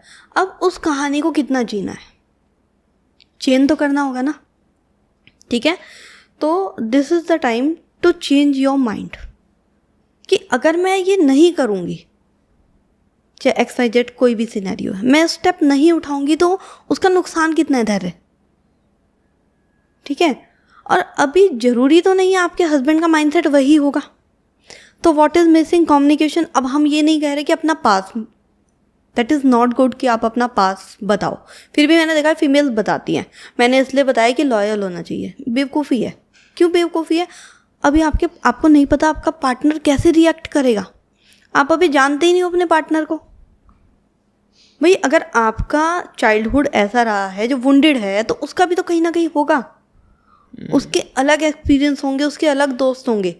मेल बिल्कुल डिफरेंट होते हैं फीमेल से। वही धैर्य घूम फिर के आ जाते हैं, एजुकेशन इज़ मिसिंग। बताया ही नहीं जाता, सिखाया ही नहीं जाता कि आप शादी में जा रहे हो तो क्या करना है, क्या नहीं करना है, कौन सी स्किल आपके अंदर होनी चाहिए। अब आपने ये चीज़ बोली है कि जज करेगा, कई बार वो जज नहीं करते, वाइफ जज करने वाली होती है, क्योंकि उनके मल्टीपल अफेयर रहे होते हैं और उन्हें ब्रेकअप झेलना पड़ा होता है पास में। तो अब उन्हें लगता है कि यस मेरे बॉयफ्रेंड का भी मोबाइल बिजी रहता था, मेरे हस्बैंड का मोबाइल भी बिजी है, तो विपुल मुझे पता है अफेयर है, और इवन वहाँ अफेयर नहीं है, मे बी वो काम से बात कर रहा हो। आप समझो पिछला जो कड़वा एक्सपीरियंस होता है वो बहुत ज़्यादा लाइफ को अफेक्ट करता है आपकी फ्यूचर की। तो इसलिए आपको जो कहानी हो गई उसे छोड़ के बाहर आना होगा और एक नई स्टोरी लिखनी होगी। समझना होगा कि सामने वाला या सामने का जो एक सिनेरियो है या जो भी आप चीज़ें जी रहे हो वो एक्चुअल वो नहीं है जिस तरीके से आप देख रहे हो। It is like sky is blue. मैंने पीला चश्मा लगाया है, मैं पीला देख रही हूँ, आपने लाल लगाया है, लाल देख रहे हैं। उतारो, कुछ नहीं है, स्काई का एक ही कलर है। चेंज करो इसको, चेंज करना पड़ता है। इतना आसान नहीं होता बट नामुमकिन भी नहीं होता। अब मेरे को कई बार धैर्य बोलती हैं क्वींस हमारी कम्युनिटी में, पीपल मेरे हस्बैंड ने मुझे कॉल नहीं किया, वो मुझे प्यार नहीं करते। ओके, उसने बोला मैं प्यार नहीं करता? नहीं। उसने ऐसा लिखा? नहीं। आके बिहेव किया? नहीं। तो हाउ कैन यू से? हाउ कैन यू से? क्योंकि उन्होंने मेरा कॉल नहीं उठाया। हाँ, तो बिजी हो सकते हैं। आपने उनसे एक बार भी पूछा आने के बाद आपने मेरा कॉल नहीं उठाया था, क्या रीज़न हो गया था? हाँ, मैंने पूछा मेरा कॉल क्यों नहीं उठाया था? Communication tone, I was waiting for your call, आपने किया नहीं, सब ठीक था, जवाब देगा। तो चेंज योर स्टोरी। जरूरी नहीं वो लड़की से ही बात कर रहा और ऑल द टाइम आपको कौन लड़की थी, कौन लड़की थी, कौन लड़की थी, तो यहाँ आप खुद ही रजिस्टर कर रहे हो। दैट इज ओके, आप करो बात, आप ऐसे हो। तो ये दोनों के साथ है। पर मैं बात आज फीमेल्स की करूँगी क्योंकि मैं कोच ही उन्हें करती हूँ, ताकि उन्हें क्लैरिटी आए अगर वो देख रही हैं कि किस तरीके से मैरिज को सही किया जा सकता है। बहुत ज़रूरी है। मुझे जो चीज़ समझ में आती है कि जो तुम्हारी चीज़ें चल रही है, करंट चल रही है, तुम्हें कम्युनिकेट बहुत ज़्यादा करना पड़ेगा चीज़ों को लेके, और गलती से भी अपने पास्ट की चीज़ शेयर नहीं करनी चाहिए। नीड ही नहीं है, नीड ही नहीं है, नीड ही नहीं है। यस। और सबसे बड़ा क्वेश्चन ये है कि जैसे स्टेज ये वाला क्रॉस हो गया, मतलब स्टेज 2 क्रॉस हो गया, जो 3 आता है वो ब्लिस, कुछ बोलता है कि bliss, mature love, best friend stage. कितने लोग पहुंचते हैं? बहुत कम, 10 में से 3 जो एजुकेट करते हैं, शर्त है। हाँ। जो सीखते हैं इन चीज़ों को। अब इसे भी समझो क्या है, ये भी है लव स्टेज ही, पर ये वो नहीं है फॉल इन लव जो स्टार्टिंग में था। ये कौन सा है? यहाँ मुझे पता है मेरे हस्बैंड में 100 कमी है, पर स्टिल आई लव हिम। जहाँ उन्हें पता है विपुल में 100 कमी है, स्टिल ही लव्स मी। जहाँ हमारे गोल एक ना भी हो बट हम सपोर्ट करते हैं, जहाँ टीम बिल्डिंग होती है, जहाँ डिसीजन मेकिंग होती है, जहाँ रिस्पेक्ट होता है। एक मेरा सवाल है बहुत important. As a male I just wanted to know कि एक्चुअली में प्यार कुछ होता है, everything is depend on need. प्यार क्या होता है? Love is a decision. लोग कहते हैं love is a emotion, love is a decision. It's my choice to love you not. देखो आपने can you repeat your question फिर से? एक्चुअली प्यार होता क्या है? क्योंकि मुझे ऐसा लगता है कि everything is depend on needs, कि अगर मेरी ये नीड पूरी हो रही है और सामने वाले की नीड पूरी हो रही है तो वो रिलेशन में, अगर ये नीड पूरी नहीं हो रही है तो वो रिलेशन में नहीं है। तो प्यार को बॉलीवुड में इस तरीके से दिखाया गया है नहीं, या भगवान से कनेक्ट करके इस तरीके से समझो, स्पिरिचुअलिटी बिल्कुल डिफरेंट हो जाती है, ठीक है। और जो टीवी में दिखाते हैं तो आधे से ज़्यादा जो रिलेशनशिप का सत्यानाश कर रखा है वो मूवीज़ ने कर रखा है। ऐसा नहीं होता जो मूवीज़ में दिखाया जाता है। If you want to love someone, पहली बात तो लव कोई इमोशन नहीं है, लव इज़ अ चॉइस, ठीक है। और फिर वही है लव तीसरे स्टेज में आता है, if I am feeling secure with you emotionally and physically, तभी मैं आपको लव दे पाऊंगी और आप मुझे लव दे पाओगे। तो अगर हम कहें कि इसमें हम नीड देख रहे हैं, हम ये देख रहे हैं, तो अगर आप लव में नहीं भी हो तब भी तो आप अपनी नीड को पूरा कर रहे हो। नीड किसको नहीं है? बट बजाय इसके कि मेरी नीड पूरी हो, हम अगर सामने वाले की नीड पूरी करें और वो मेरी नीड अपनी चॉइस से पूरी करे, बन गया रिलेशन। मैं जानती हूँ मेरे हस्बैंड को क्या चाहिए, मेरे हस्बैंड जानते हैं मुझे क्या चाहिए, and we are giving and receiving automatically. तो यहाँ आपको सेल्फिशनेस दिखी। बट अब मैं कह रही हूँ कि अगर आप ऐसा करोगे तब भी आप मुझे प्यार करते हो, दिस इज सेल्फिशनेस। उनकी चॉइस है, मैं उनसे प्यार करती हूँ, उनके लिए करना मेरी चॉइस है। बट हाँ, मेरी नीड भी पूरी होनी चाहिए, क्योंकि हर कोई चाहता है फुलफिल होना, कंप्लीट होना।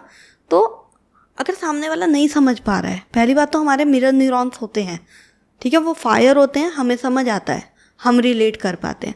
बट नहीं कर रहे हैं तो आप उन्हें बताओ, क्योंकि मेल नहीं जानते, एक्चुअली मेल नहीं समझते, वो अपने आप से नहीं जान पाते। आप रो रहे हो 2 घंटा 3 घंटा, चिल्ला रहे हो, चीख रहे हो, आप क्लियर कम्युनिकेट कर दो ना। नहीं विपुल, वो लव नहीं है, हु इज सफरिंग। और कैसा होता है लव? एक इंसान, अब हम कहते हैं कि विपुल, मुझसे कई बार कहते हैं लोग, विपुल मेरे हस्बैंड चेंज होंगे क्या, मेरे हस्बैंड चेंज होंगे क्या? मेरा एक ही आंसर होता है, we never ever change the other person, but we can do something कि सामने वाला खुद से चेंज हो।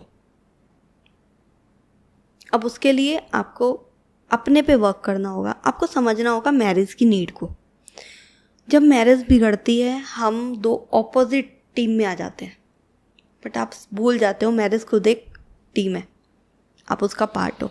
अगर आप हारोगे आपके हस्बैंड हारेंगे, आप जीतोगे आपके हस्बैंड जीतेंगे, वो जीतेंगे तो आप जीतोगे। Where is team building?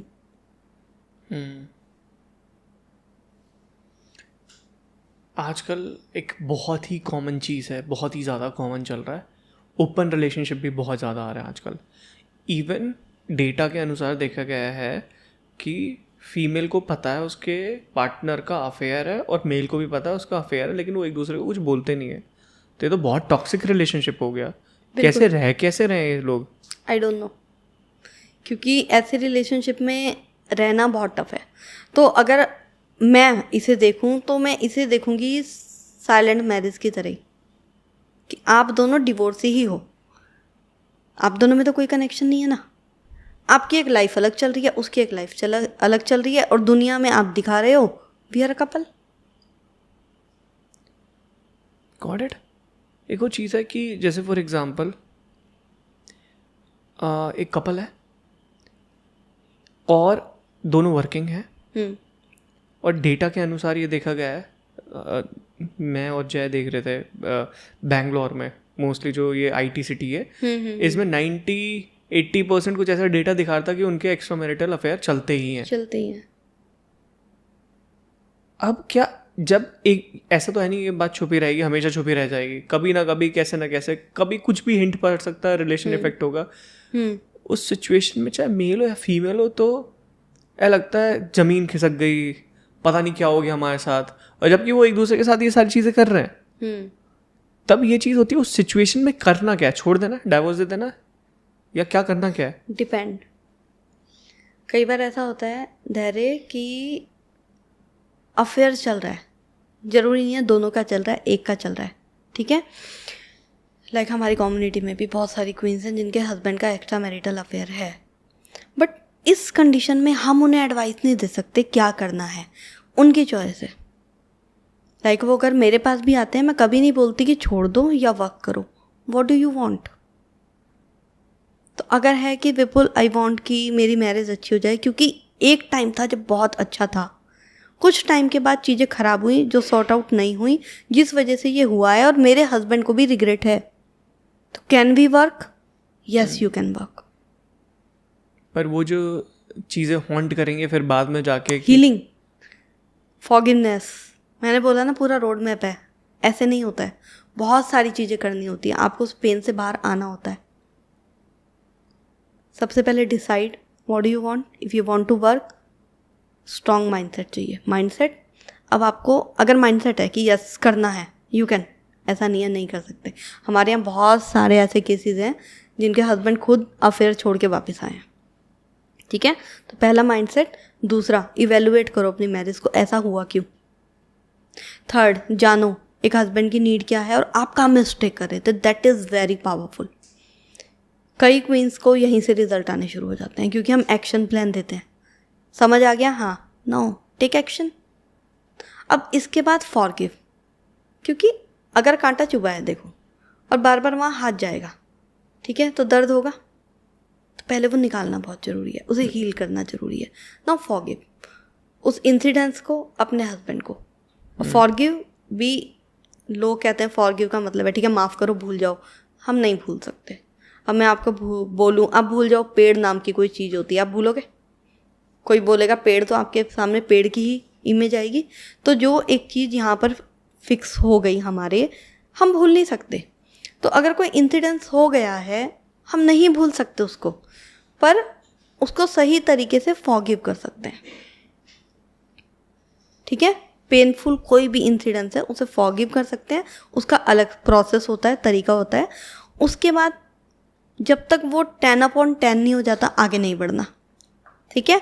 After that अब आप अपने पे वर्क करोगे, आपके पैटर्न पे, आपके बिहेवियर पे, आपके नीड पे, एवरीथिंग, आपकी एनर्जी पे, वो फेमिनाइन है, मैस्कुलाइन है, वुंडेड है, इन सब पे वर्क होगा। उसके बाद कहीं कनेक्शन बिल्डिंग होगी, और ये ऑटोमेटिकली होता है क्योंकि आपसे ही सब जुड़े हुए हैं। आप ट्रांसफॉर्म, हस्बैंड अपने आप ट्रांसफॉर्म हो जाएंगे। किसी चीज़ों की वजह से तो ऐसा बिहेवियर हो रहा है ना, मैं नहीं कह रही हूँ कि आपका बहुत बड़ा रोल है, इतना सा ही रोल है, पर इतने एक्शन का भी तो इतना रिएक्शन हो सकता है ना। न्यूटन ने बोला है ना, each and every action has equal and opposite reaction. ये मैरिज की 3rd लॉ मानी जाती है। तो आप वो एक्शन फाइंड आउट करो। क्योंकि जो फादर ऑफ मैरिज हैं गॉटमैन, उनका भी यही कहना है कि किसी भी इंसिडेंट्स में, मैरिज में, अगर आप कहते हो ना कि मैं बिल्कुल कसूरवार हुई नहीं 1% भी, तब भी आपका 20% वहाँ पर एनरोलमेंट होता है, इन्वॉल्वमेंट होता है। 20 सही करो, 80 सही हो जाएगा। तो you can do this. Got it. एक सवाल है, मुझे नहीं पता इसका क्या आंसर होगा या इसका आंसर है भी। एक how to find a right partner, इसका कोई जवाब है? हाँ, इसका जवाब है, सबसे पहले अगर आप पार्टनर ढूंढ रहे हो, मैरिज कर रहे हो, आप ये देखो am I ready for it. अगर आपके पेरेंट्स, सोसाइटी प्रेशराइज कर रही है और आप शादी कर रहे हो, ये सबसे गलत कर रहे हो। जब आपको लगे कि yes this is the time, कि मुझे जो चाहिए वो मुझे मिल गया ना, now I want to share my success, I want to enjoy, I want to celebrate with someone जो मेरा पार्टनर हो, तो this is the time to get in relationship. मैं ये भी नहीं कहूँगी सीधी शादी कर लो। देखो भाई, एक इंसान के साथ आपको लाइफ टाइम बिताना है, तो कुछ टाइम उसके साथ रहो, उसे समझो। नाउ जब आप रिलेशनशिप में हो तो अब आप डेट करो, अब आप एक दूसरे को समझो, ठीक है। एक दूसरे को जानने की कोशिश करो। जितना ज़्यादा आपका टाइम पीरियड होगा उतना ज़्यादा आप एक दूसरे के सामने एक्चुअल सेल्फ में आओगे, फेक सेल्फ में नहीं, ठीक है। इस चीज़ को माइंड से निकाल देना है आपके कि ओ माय गॉड ये पार्टनर चला गया तो क्या, नहीं। कॉन्शियस रहो यहाँ से, क्यों कर रहा हूँ मैं शादी, नीड क्या है मेरी शादी की, मैं अपने पार्टनर में चाहता क्या हूँ, कैसी वाइफ चाहता हूँ, ठीक है। मैरिज के बाद मैं कैसा देख रहा हूँ खुद को, उस घर को, ठीक है। क्या हमारे गोल होने वाले हैं, मुझे अपनी वाइफ से क्या सपोर्ट चाहिए, मैं अपनी वाइफ को क्या सपोर्ट दे सकता हूँ। एक मैरिज को लेके मेरी थिंकिंग क्या है, क्या वो थिंकिंग सही है, नहीं है, किस तरीके की वाइफ चाहिए, हर चीज़ आपको क्लियर होनी चाहिए। और इसके लिए फिर बोलूँगी, बिफोर स्टार्टिंग एजुकेट करो अपने को, एजुकेट। ये मिसिंग है एजुकेशन। स्किल चाहिए आपको, टूल चाहिए, टेक्निक चाहिए, एजुकेशन चाहिए। आप पहले सीखो इन चीज़ों को, तब रिलेशनशिप में जाओ। Got it. 3 तरह की मैरिजेस होती है, लव मैरिज, अरेंज मैरिज, और एक होती है जो फैमिली की मर्जी से भी होती है, और लव कम अरेंज बोल सकते हो। लव कम अरेंज, या फिर आप कह लो फैमिली में हो गई। हाँ, फैमिली हो गई। इन तीनों में से बेस्ट कौन सी रहती है? सब शादी में आप देखोगे चैलेंज है, धैर्य। बेस्ट शादी कोई नहीं है, कॉम्प्रोमाइज़ थोड़ी ना करना है, हर शादी में चैलेंज है। आप अरेंज मैरिज वाले को देखोगे वो कहेगा लव मैरिज अच्छी है, लव वालों को देखोगे कहेंगे अरेंज ही अच्छी है, कम से कम मैं पेरेंट्स को बता तो पाती ना कि मुझे प्रॉब्लम क्या है। और लव कम अरेंज वाले वो भी कहीं ना कहीं लव मैरिज ही है, भले वो अरेंज हो गई और रिलेशन में हो जाती है तब भी। एक्चुअली धैर्य वहीं आ जाते हैं, व्हाट इज़ द गोल, शादी कर क्यों रहे हो, तो वो गोल कंप्लीट है, दैट मीन्स क्लियर है आपको वो गोल। मेरा गोल क्या है, मुझे चाहिए क्या एक पार्टनर में, एम आई रेडी। आप रेडी नहीं हो, आपका ध्यान पूरा आपकी कोचिंग की तरफ है और आप शादी कर लेते हो, आपको लगता है आप उसे टाइम दे पाओगे? फिर नहीं दे पाऊंगा। आपको कम्युनिकेट नहीं करना आता, आप बहुत अच्छे कम्युनिकेटर हो अपने ऑफिस में, बट एक गर्ल से, एक वाइफ से कैसे कम्युनिकेट करना है, एक उसकी नीड क्या होती है एक वाइफ की, क्या आप जानते हो? अगर एक इंसान भी अच्छे तरीके से एजुकेट होना, वो दूसरे को सिखा देता है। पूछो कैसे? क्योंकि marriage is like an aeroplane जहाँ 2 पायलट होते हैं, तो एक पायलट को पायलट को सिखा सकता है, आप सिखा सकते हो, पर दोनों ही बिना लाइसेंस के एंटर हो जाते हैं, बिना स्किल सेट के एंटर हो जाते हैं। मेरा भी पता है, ये मानना है कि जैसे मेरा माइंडसेट हमेशा ग्रो करने वाला है कि बिजनेस बढ़ाना है, सारी चीज़ें करनी है, जो मैं देखता हूँ अपने पार्टनर में कि वो मेरे फाइनेंसेस मैनेज कर रहे हैं, या मेरी तरह माइंडसेट, जैसे मेरा माइंडसेट है कि सुबह जल्दी उठना है, वर्कआउट करना है, काम करना है, मैं चाहता हूँ मेरा पार्टनर भी वैसे ही हो। और मैंने ये चीज़ देखी है कि अगर आप ग्रो कर रहे हो ना, तो आपको अपने पार्टनर को भी साथ ग्रो करना चाहिए। जैसे सपोज इवेंट है कोई, और मैं अपने लिए इवेंट कर रहा हूँ, और अगर मैं उसको भी एंगेज करूँगा उस चीज़ के अंदर, चल इवेंट में चलते हैं, यहाँ पे देखते हैं कि क्या जानने को मिलेगा, क्या सीखने को मिलेगा। तो ये जब ब्रेन स्टॉर्मिंग बहुत पावरफुल होती है कि कन्वर्सेशन, तो एक पार्टनर तुम्हें बहुत अच्छे से समझता है और वो सजेशन भी ठीक दे सकता है तुम्हें कि ये करना है कि नहीं करना है। तो मैं ये मानता हूँ कि आपको अपने पार्टनर को साथ ग्रो करना चाहिए, चाहे आप वर्कआउट पे जा रहे हो, सुबह जिम जा रहे हो, चाहे उसके बाद आप बिजनेस कर रहे हो, तो इन्वॉल्व करो, बताओ मेरे साथ ये चीज़ें चल रही हैं, या इवेंट में जा रहे हो कहीं, तो ये बताओ कि यार मेरे दिमाग में ये चीज़ है, बता ये करना चाहिए नहीं करना चाहिए। ये एक मेल के लिए ना बहुत बड़ी चीज़ होती है। यार आज मैं बहुत थका हुआ, आई नीड अ हग, मुझे चाय का कप चाहिए, बैठ के बात करते हैं यार, थोड़ा सा समझ ये करते हैं, ये होना बहुत ज़्यादा ज़रूरी है ना। वैसे जो मैं तो धैर्य ये किस में आ गया? नीड में आ गया ना आपकी। क्लैरिटी है ना नीड को लेके, लोगों को तो क्लैरिटी नहीं होती। आपको क्लैरिटी है, आप उसके हिसाब से ही पार्टनर देखोगे, ठीक है? बट जरूरी नहीं है ये सारी क्वालिटी आपके पार्टनर में हो। इनकेस नहीं भी है तो 3 इक्के बताती हूँ रिलेशनशिप के। सबसे पहला है एक्सेप्टेंस। आपका पार्टनर जैसा है ना उसे वैसे एक्सेप्ट करो, ठीक है? सेकंड, अप्रिसिएशन, एवरीबडी वांट, कोई भी मेल है या फीमेल है। तीसरा, अटेंशन। ये 3 चीज़ें होनी बहुत ज़रूरी है, ठीक है? अगर आपका पार्टनर आपके जैसा नहीं भी है, फर्स्ट फाइंड आउट उसे क्या चाहिए, fulfil, and then communicate what is your need and she will give you. बिल्कुल ऐसा पार्टनर ज़रूरी नहीं आपको मिल जाएगा, कुछ ना कुछ कमी तो रह जाएगी। बट आप ये समझो, अगर कुछ ना कुछ कमी आपके लिए रह गई तो उसके लिए भी तो रह गई होगी, उसने भी तो कुछ और सोचा होगा। वो भी कहेगा रोबोट मिल गया, है ना? समझ रहे हो? तो एक टाइम आपको ऐसा निकालना होगा जहाँ आप अपनी वाइफ को खुश रख सको, उसकी नीड पूरी कर सको, और एक टाइम वाइफ को भी ऐसा निकालना होगा कि हस्बैंड मुझसे ये चाहता है। और ये कब होगा? When you are the best couple. और किस तरीके से होंगे? जब आप मैच्योर लव तक जाओगे। कॉन्फ्लिक्ट आएंगे, बट अगर आपको पता है धैर्य, आज आपने इतनी बातें सीखी और आपको पता है कि अरे अभी तो सब कुछ सही चल रहा था, अचानक से स्टार्ट हो गया, that means you are entering in second stage. और आप अलर्ट हो, यस ये होना है और मुझे ये करना है, और ये क्यों ऐसा बिहेव कर रही है, मैं कहाँ पे लैग कर रहा हूँ, मैं 24 घंटे काम को ही दे रहा हूँ और मैं समझा ही नहीं पा रहा हूँ काम जरूरी है। क्योंकि अगर लव नहीं है ना तो हमें क्रेविंग होती है लव की। That means your wife need time, तो आप टाइम निकाल के दो उसे। तो this is not about my need, this is about our need. Again repeating, अपनी नीड को पूरी करने के बजाय एक दूसरे की नीड को पूरी करो, आपकी तो ऑटोमेटिकली कंप्लीट हो गई ना। आप मुझे समझ रहे हो, मैं आपको समझ रही हूँ, तो यही तो चाहिए था। छीना झपटी के बजाय देना सीखो, and when you give you receive. हमारे इंडिया में तो वैसे भी किसी को कुछ दो वो अपने पास रखता ही नहीं है, वो लौटाता ही है। चीज़ें बहुत सिंपल हैं, बस समझने की ज़रूरत है बैठ के शांति से। बहुत सिंपल हैं, पर ये दिमाग है ना, ये नहीं समझने देता। आपको सबसे पहले इस पे वर्क करना होता है। मैंने कुछ वीडियोस आपकी देखी थी रिसर्च करने से पहले। मैं आपसे 5 पॉइंट पूछने वाला हूँ। ऐसे क्या 5 साइन हैं जिससे पता लगे कि हमारा डाइवोर्स हो सकता है?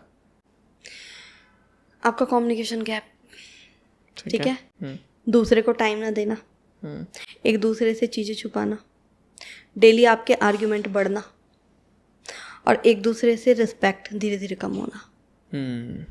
ये चीज़ें आप देखोगे, अगर दिख रहा है समझो साइन है। 5 ऐसी प्रॉब्लम जिससे पता लगे कि अब हमारे रिलेशन में प्रॉब्लम आनी स्टार्ट होगी। ये साइन ही प्रॉब्लम है। कम्युनिकेशन में प्रॉब्लम आएगी, आप एक दूसरे के साथ अच्छा फील नहीं करोगे, कटे कटे रहोगे, फ़ोन पे टाइम नहीं दोगे, डिस्कनेक्ट होगे, आपको एक दूसरे की बातें चुभने लगेंगी। सेम ही है, साइन ही प्रॉब्लम है। यही चीज़ें आपको देखने को मिलेंगी और यही चीज़ें होंगी वहाँ पर। कुछ लोग प्रिटेंड भी करते हैं कि वो आपको प्यार कर रहे हैं लेकिन नहीं करते हैं, वो कैसे पता चलेगा? देखो, एक प्यार में ना एक फील आ जाता है। कोई प्रिटेंड करेगा तो आपको समझ आ जाएगा। पहली बात तो वो प्रिटेंड करेगा क्यों? दैट मीन्स वो आपसे डरा हुआ है कि अगर मैं इससे प्यार नहीं करूँगा तो पता नहीं ये कौन सा रूप दिखा देगी मुझे। तो प्रिटेंड उसे करना क्यों है? वो क्यों आपसे प्यार नहीं कर रहा है? आप समझो ना, प्रिटेंड हम कब करते हैं? डर के। तो कुछ तो उसको डर है या वो कुछ चीज़ छुपा रहा है। अदरवाइज अगर वो प्यार करता है तो खुल के दिखाएगा। और एक चीज़ और समझो, यहाँ पे प्यार का मतलब ना बिल्कुल ऐसा नहीं होता कि आप कडल कर रहे हो, और मतलब प्यार को ना अलग ही तरीके से लेते हैं लोग कि भाई टाइम स्पेंड होगा, हम कडल करेंगे, हम हाथ में हाथ डाल के घूमे फिरेंगे। सबकी लव लैंग्वेज सेम नहीं होती है। तो बुक है लव लैंग्वेज, उसे पढ़ो। अगर आपका रिलेशनशिप अच्छा है then you can read this book, but अगर अच्छा नहीं है तो पहले उसे अच्छा बनाओ देन रीड दिस बुक। सबकी लव लैंग्वेज अलग है, ठीक है, 5 होती हैं, सबकी डिफरेंट है। आपकी डिफरेंट होगी, मेरी डिफरेंट होगी। अब ज़रूरी नहीं है कि मैं चाहती हूँ फिजिकल टच, दैट मीन्स मेरे हस्बैंड मेरा हाथ पकड़ें, सड़क पे चलते चलते हाथ पकड़ें, बालों में हाथ डाल देना, कंधे पे सिर रखना है, फिजिकल टच में आता है। हो सकता है उनकी लव लैंग्वेज ही नहीं है, उन्हें इरिटेशन होती है उससे। उनकी love language word of affirmation हो, मेरी वाइफ मेरी तारीफ करे कि क्या हस्बैंड हो, मैं तो लकी हूँ आप लाइफ में आए, आप चीज़ों को कितने अच्छे से मैनेज करते हो, ओ माय गॉड इतने अच्छे से आपने आज तक पेरेंट्स को देखा है, आप बच्चों को इतने अच्छे से देखते हो, वर्ड ऑफ अफर्मेशन। बट आपको ये समझना होगा किसे किस तरीके से प्यार चाहिए। कई आप देखोगे लोग जिन्हें ये कुछ भी नहीं चाहिए, उनका तीसरा होता है, अरे भैया हमारा काम करा दो, किचन में काम करा दो, बहुत है, हमें ना तुम्हारे साथ घूमना है ना फिरना है, कुछ नहीं करना है, हेल्प करा दो, एक्ट ऑफ सर्विस। तो सबकी अलग अलग होती हैं। आपको बुक में 5 लव लैंग्वेज मिल जाएंगी, आप ये फाइंड आउट करो, उसमें आप फाइंड आउट भी कर सकते हो।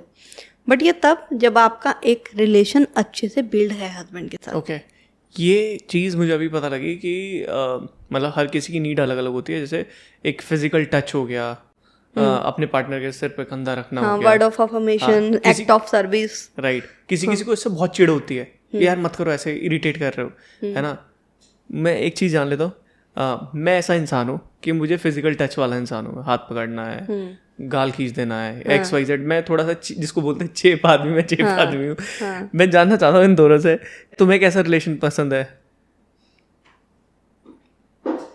अकड़ू टाइप के हो तुम, थोड़े टच वाला तुम्हें तो मतलब?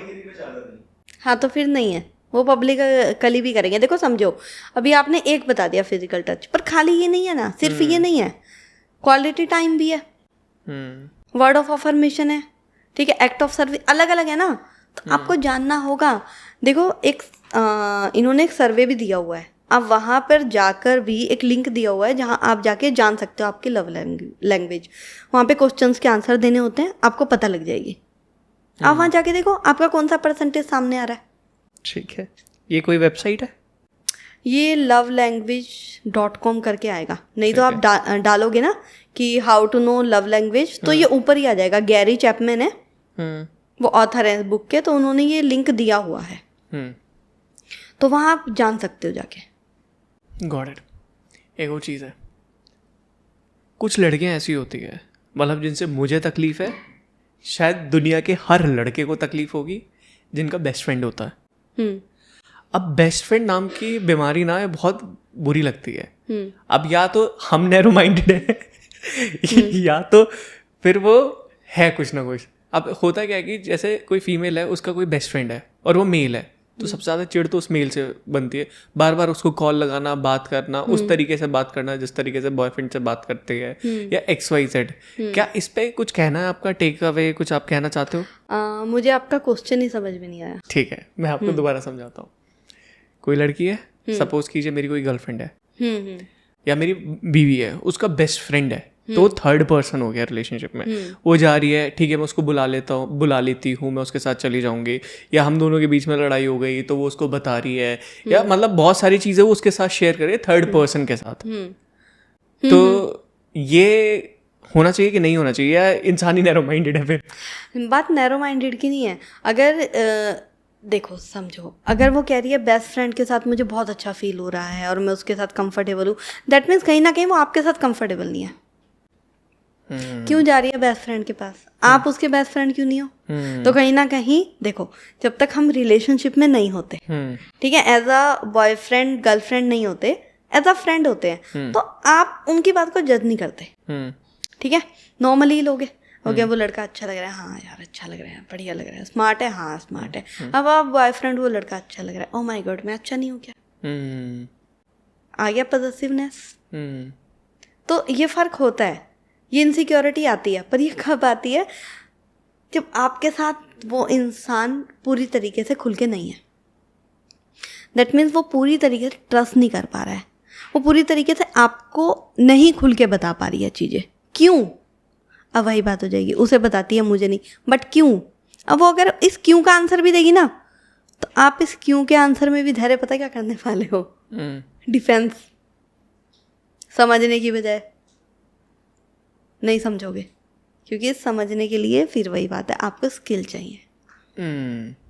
आप क्या ले लोगे पर्सनली, मैंने ऐसा क्या नहीं किया, कहाँ कमी रह गई, मैंने ये भी किया, मैंने घुमाया फिराया, रिचार्ज भी कराया फिर भी तो उससे फोन करती है, हाँ यार मैं उसके साथ कंफर्टेबल हूँ, बट मेरे साथ क्यों नहीं? समझो, तो ज़रूरी नहीं है वो आपके साथ कंफर्टेबल होगी। अच्छा एक चीज़ और होती है, कई बार फीमेल्स की मैस्कुलाइन एनर्जी जब हाई हो जाती है ना, तो उनके मेल फ्रेंड बहुत ज़्यादा होते हैं और उनका रिलेशनशिप सफ़र करता है, क्योंकि आपको वो लड़की अच्छी तो लगेगी, पर आप उस लड़की के प्रति अट्रैक्ट नहीं होगे। ऐसा लगेगा जैसे ये दोस्त हैं दो, वो भी ऐसी दोस्त है। तो आपको ना अपनी एनर्जी पे, ये बहुत बड़ा टॉपिक है, बट आपको अपनी एनर्जी पे वर्क करना है, बैलेंस करना है। फीमेल्स में जो मेन कोर होता है फेमिनाइन एनर्जी का होता है, जबकि दोनों में दोनों एनर्जी होती है, एंड मेल में मस्कुलाइन होता है मेन। तो आपको ये देखना है कि जब आप एक दूसरे के साथ हो, आप में एनर्जी कौन सी ऊपर है, किससे ऑपरेट कर रहे हो, मस्कुलाइन से फेमिनाइन से। और फेमिनाइन के ट्रेट्स अलग होते हैं, मैस्कुलाइन के अलग होते हैं, ये सब चीज़ें फिर वही एजुकेशन समझना होता है। हम 1-2 घंटे में डिटेल में इस बारे में बात नहीं कर सकते, बट हाँ हर चीज़ का अपना एक रोल है। जिनकी फीमेल्स की मैस्कुलाइन एनर्जी बहुत हाई हो जाती है और वो इसे बैलेंस नहीं कर पाती, रिलेशनशिप में सफ़र करती ही करती हैं, रिपेल करती है ना, बैलेंस नहीं बना। एक मूवी है प्यार का पंचनामा, उसके 1-2-3 पार्ट आ चुके हैं शायद, और वो फेमस भी इसलिए हुई थी क्योंकि एक मेल है, उसका पार्टनर है, बॉयफ्रेंड गर्लफ्रेंड है, तो थर्ड पर्सन है, बेस्ट फ्रेंड है, तो वो ट्रायंगल चलता रहता है।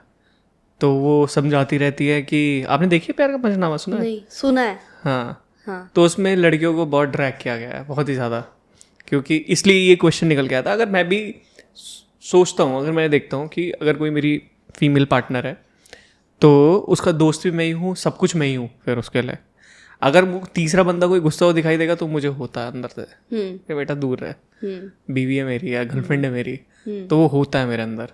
ये मोस्टली सारे लड़कों के अंदर होता है। मैंने आपको बताया था ना, वो तीसरी चीज आ जाती है ना, am I good, that means I am not good, तभी आप उन पे जा रही हो। वो तीनों चीजों से ऊपर कुछ है ही नहीं।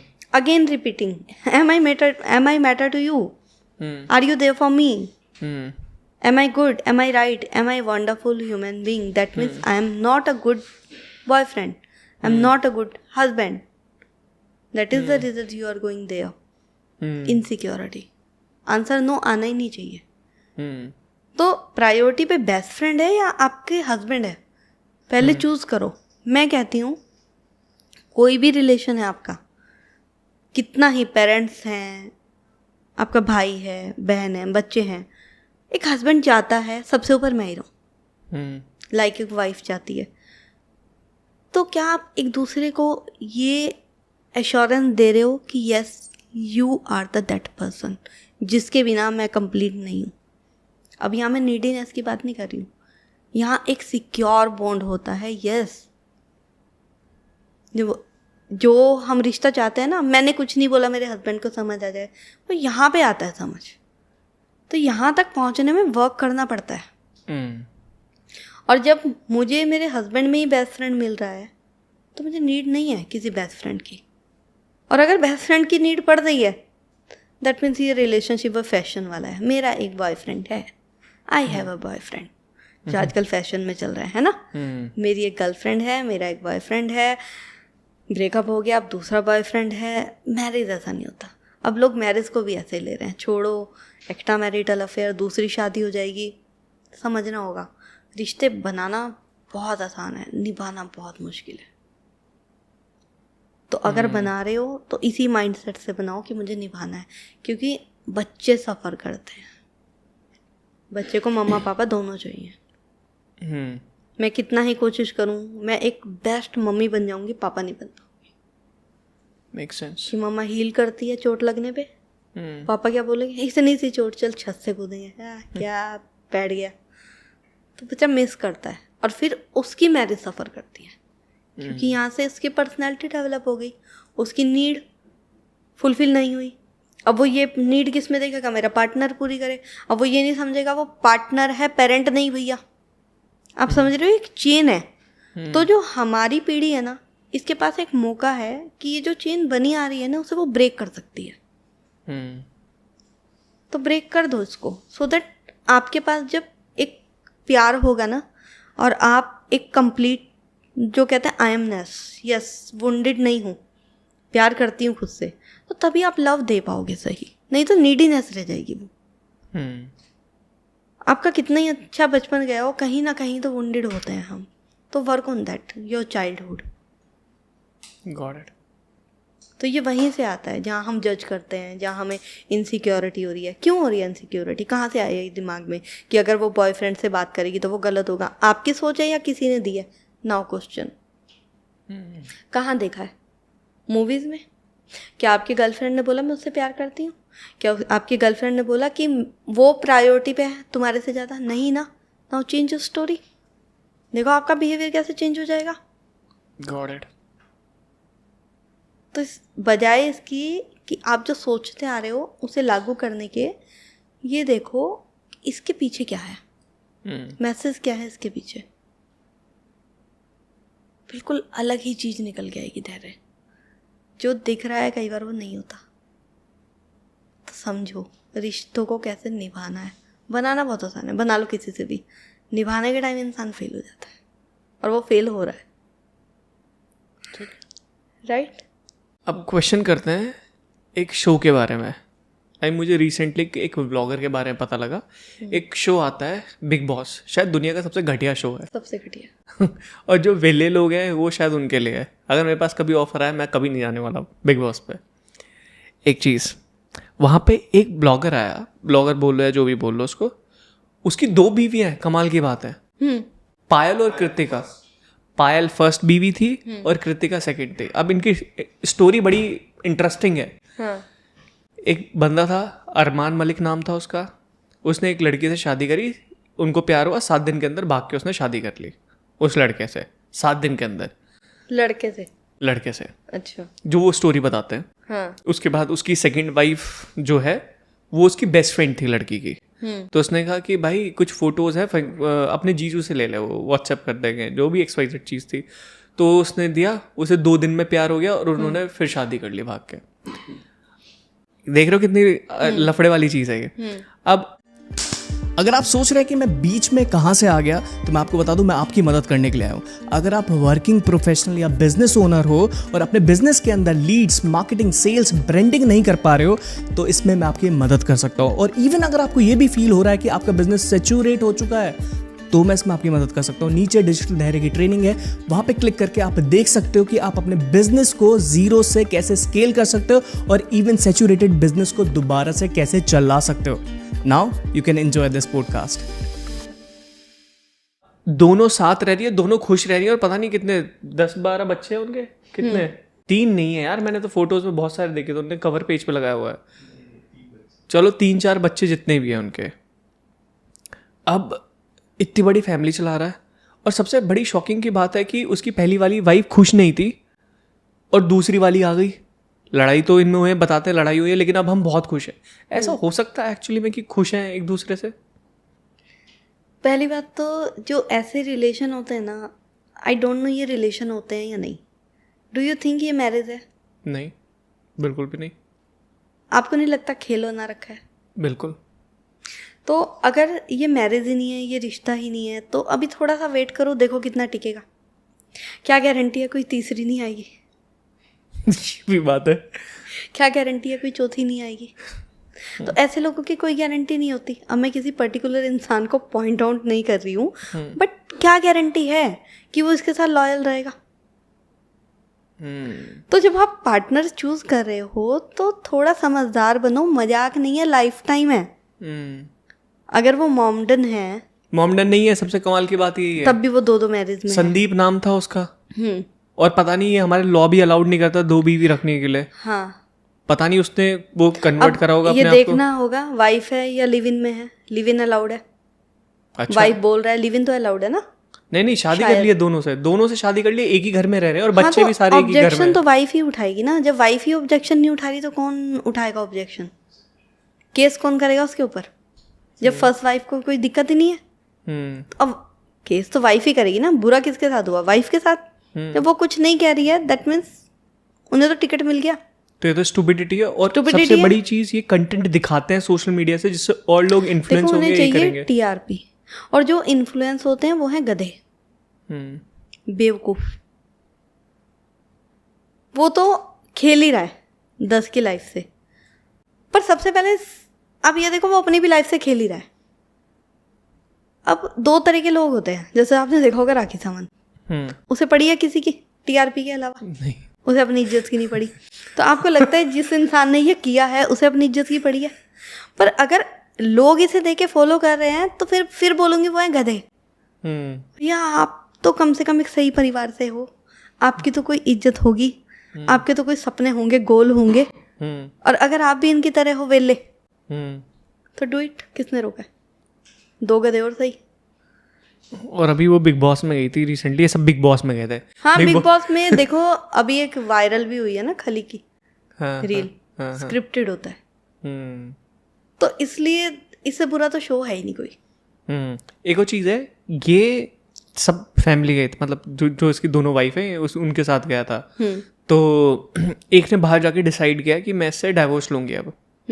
शायद वो टीआरपी के लिए होगा, क्योंकि उसके बाद अब ये डाइवोर्स नहीं ले रही है उससे। और अब जो दूसरी की मम्मी थी, वाइफ की मम्मी थी, उसने आगे समझाया नहीं बेटा तुम्हें साथ रहना चाहिए, मिलके रहना चाहिए, तुम साथ मिलके रहोगे। ये बहुत स्टुपिडिटी है। मतलब बड़े लोग जो समझदार हैं वो भी कह रहे हैं तुम। मैं क्या कह रही हूँ, मे बी, मुझे नहीं पता, और ये स्क्रिप्टेड है। हर चीज़ का पैसा मिलता है, मे बी पैसा दिया गया हो, और पैसे के लिए ही आते हैं लोग। और आपको भी पता है पैसे के लिए क्या क्या हो रहा है आजकल। तो ये स्क्रिप्टेड तो है, कई लोगों ने बोल दिया है, हमें नहीं पता। बट चीज़ें जो अंदर हो रही हैं फिर वो बाहर क्यों नहीं होती आके? क्यों शो के बाद चीज़ें बंद हो जाती हैं? बट अगर इन्हें देख के लोग रियल लाइफ में कर रहे हैं ना, तो क्या बोलो इसके, उनके लिए तो कोई शब्द ही नहीं है। भी समझदार बनो। पहली बात तो ऐसे शो होने ही नहीं चाहिए। सारा माइंडसेट, एनवायरनमेंट सब खराब कर देते हैं, घर खराब कर देते हैं, इंसान ही खराब कर देते हैं। और उसके बाद भी अगर आप ये देख रहे हो तो आप ना एक चीज़ नोटिस करना, इंसान कितना बोर हो चुका है अपनी लाइफ से कि वो एंटरटेनमेंट के लिए इन चीज़ों के अंदर भी जा रहा है देखने के लिए। इवन उन्हें पता है कि हम कितना बड़ा टाइम वेस्ट कर रहे हैं, बट उन्हें क्या चाहिए? एंटरटेनमेंट। क्या चाहिए? Dopamine, reel, scroll scroll scroll, dopamine. Life में पर्पस खत्म होते जा रहे हैं। धैर्य, यूथ कहाँ जा रहा है? उनके पास कोई गोल ही नहीं है। कितने % लोग हैं जिनके पास गोल है लाइफ में ये करना है? आप ये देखो कितने % लोग हैं जो ऑल द टाइम इंस्टाग्राम पे एक्टिव हैं। कहाँ दे रहे हैं यूथ अपना टाइम? कहाँ दे रहा है आप सोचो, और कहाँ देना चाहिए?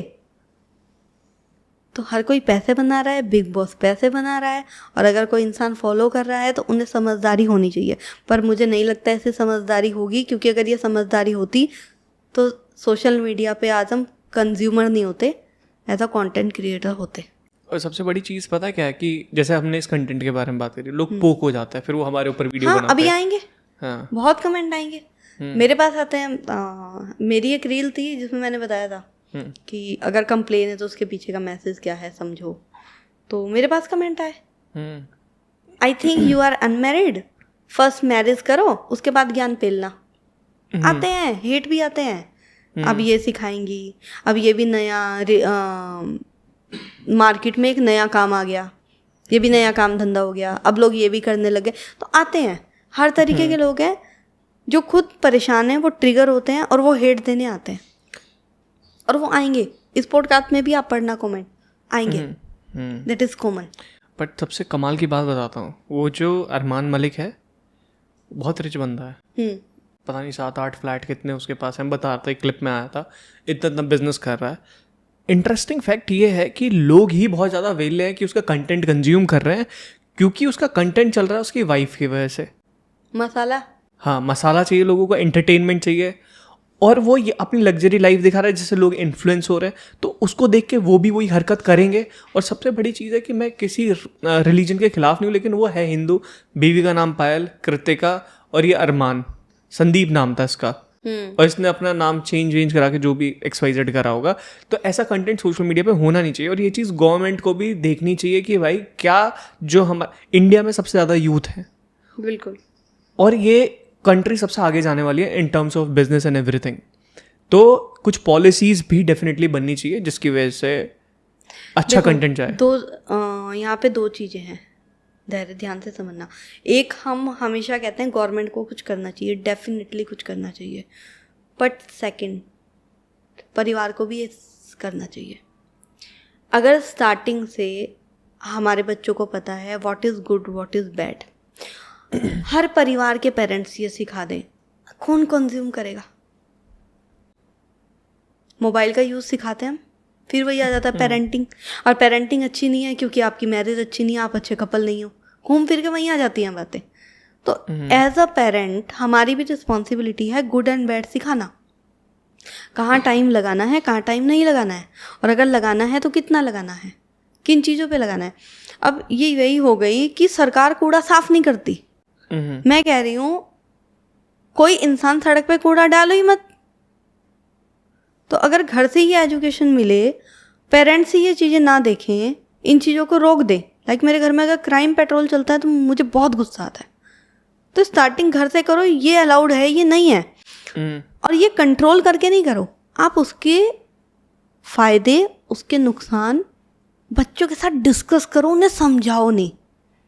हम जब जब कुछ बताते हैं बच्चे नहीं सुनते, पर जब जब आप उनको मतलब कहते हैं ना एक अथॉरिटी देते हो कि बेटा चलो आज एक डिस्कशन करते हैं, आप हमें बताओ, अच्छा आपको क्या बनना है लाइफ में, बच्चा बताएगा ये बनना है, ओके, तो बेटा आपने कभी रिसर्च किया कि अगर मुझे ये बनना है तो कितना टाइम चाहिए होगा मुझे स्टडी में?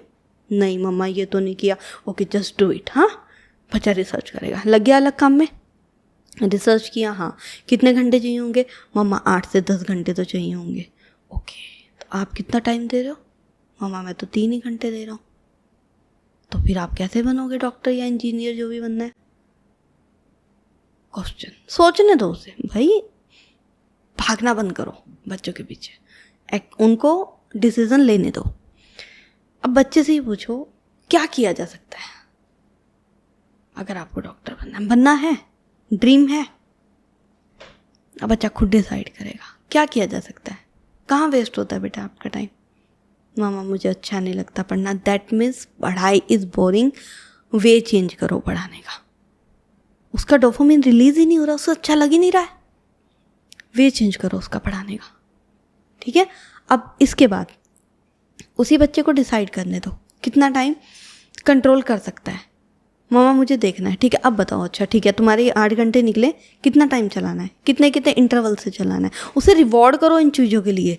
अप्रिसिएशन बताया ना, सबको चाहिए अटेंशन, एक्सेप्टेंस, तो उसे दो अप्रिसिएशन, क्रेडिट दो। तो ये शुरुआत हम घर से क्यों नहीं करते? सरकार क्या करेगी जब कोई कंज्यूम ही नहीं कर रहा है? लाइक आपने अभी देखा वैम्पायर डायरी का इंडियन वर्जन बना था, चला पिट गया, लोगों ने कंज्यूम ही नहीं किया। तो कंज्यूमर ही नहीं रहेंगे तो कंज्यूम होगा क्या?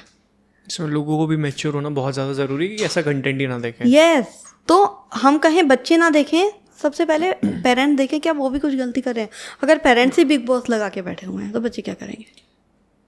सबसे बड़ी हिपोक्रेसी क्या है कि ये बंदा एक और चीज़ बोलता है जो बहुत रील सामने आते हैं कि आपकी बीवी आपके साथ रह रही है दोनों, क्या अगर आपकी बीवी शादी करके आएगी तो आप रह लोगे? वो मना करता है, खुद करके आ गया, लेकिन अगर उसकी वाइफ करेगी तो नहीं करेगा। क्या, छोड़ो, ये सारा वेस्ट टॉपिक है। दूसरा एक हार्दिक पांड्या है, अभी शादी हुई थी 3 साल पहले इंडियन क्रिकेट टीम में।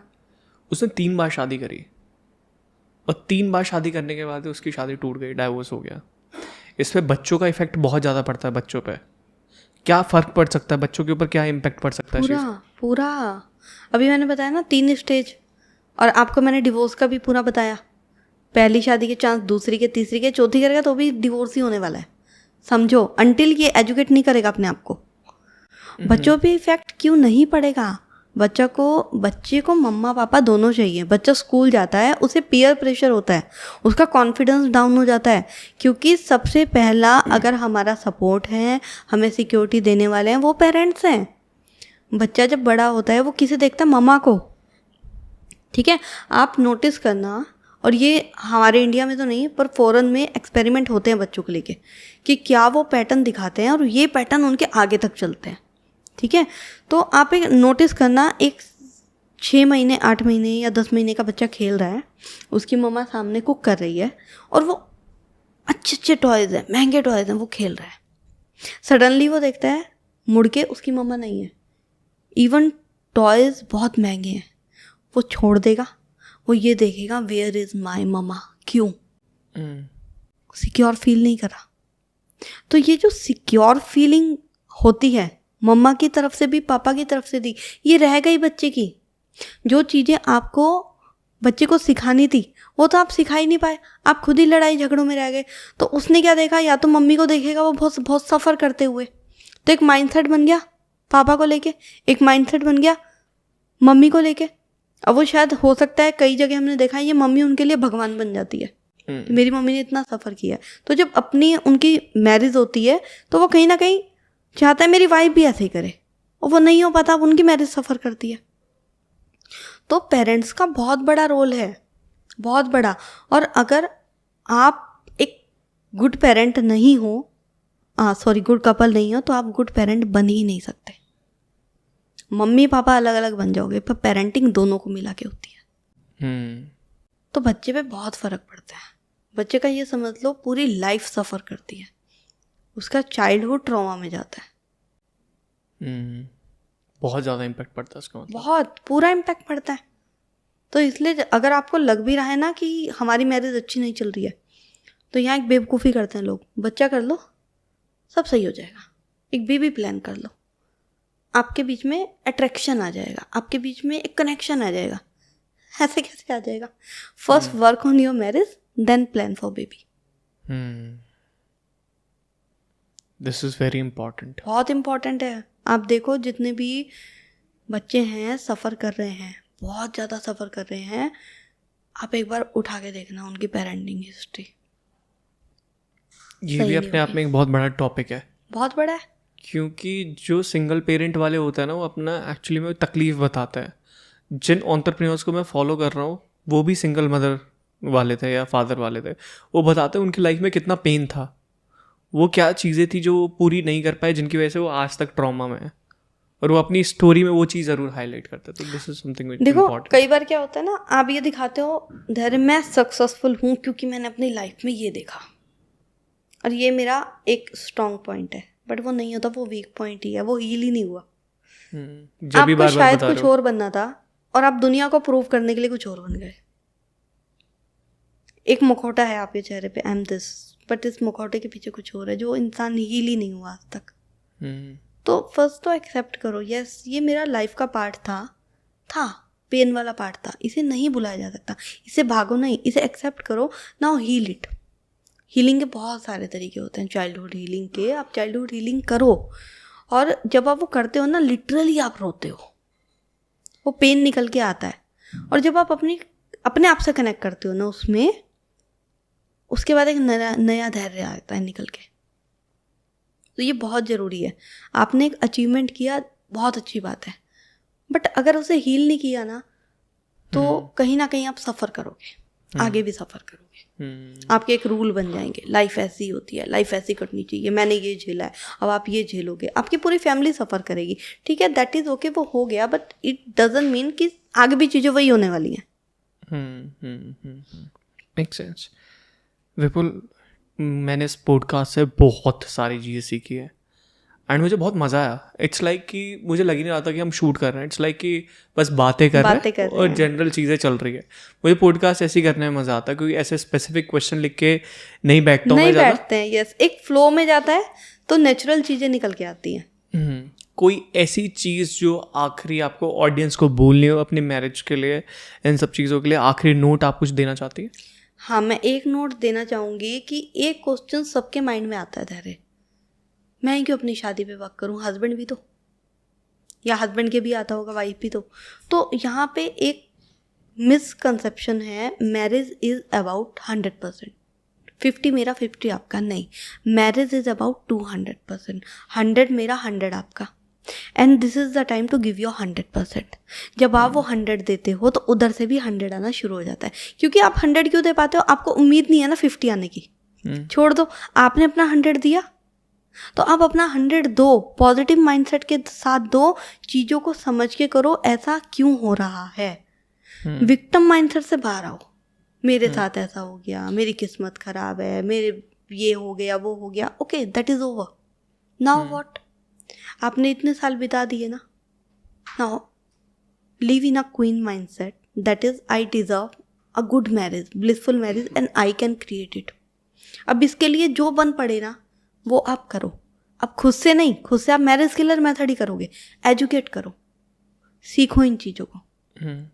आपके बच्चों की लाइफ आपके ऊपर डिपेंड करती है, आपके पेरेंट्स की भी लाइफ। पेरेंट्स हम खुश रहें इसलिए शादी करते हैं हमारी, हम सफ़र करें इसलिए नहीं। तो एक मिसाल बनो कि क्या थी मेरी मैरिज और कहाँ पहुँच गई, सो दैट आपके बच्चों की भी मैरिज में अगर दिक्कत आती है तो आप सही गाइड कर पाओ, ना कि कुछ भी। तो work on your marriage, for your family, for you and for your kids, बहुत ज़रूरी है। थैंक यू सो मच विपुल, बहुत कुछ सीखने को मिला एंड लिटरली दिल से थैंक यू कि आप हमारे शो पे आए। Thank you so much. Welcome. I hope आपको इस पॉडकास्ट से बहुत कुछ सीखने को मिला होगा। नीचे कमेंट करके बताना आपका सबसे बड़ा टेक अवे क्या है इस पॉडकास्ट से। एंड जो साइड में आपको ये 2 वीडियो दिखाई दे रही है, बहुत ही इन्फॉर्मेटिव वीडियो है, इनसे आपको बहुत कुछ सीखने को मिलेगा। जल्दी जाओ इन वीडियो को देखो। अगर आपको ये वीडियो पसंद आती है तो आप हमारे चैनल को सब्सक्राइब कर सकते हैं। I'll see you in these 2 videos.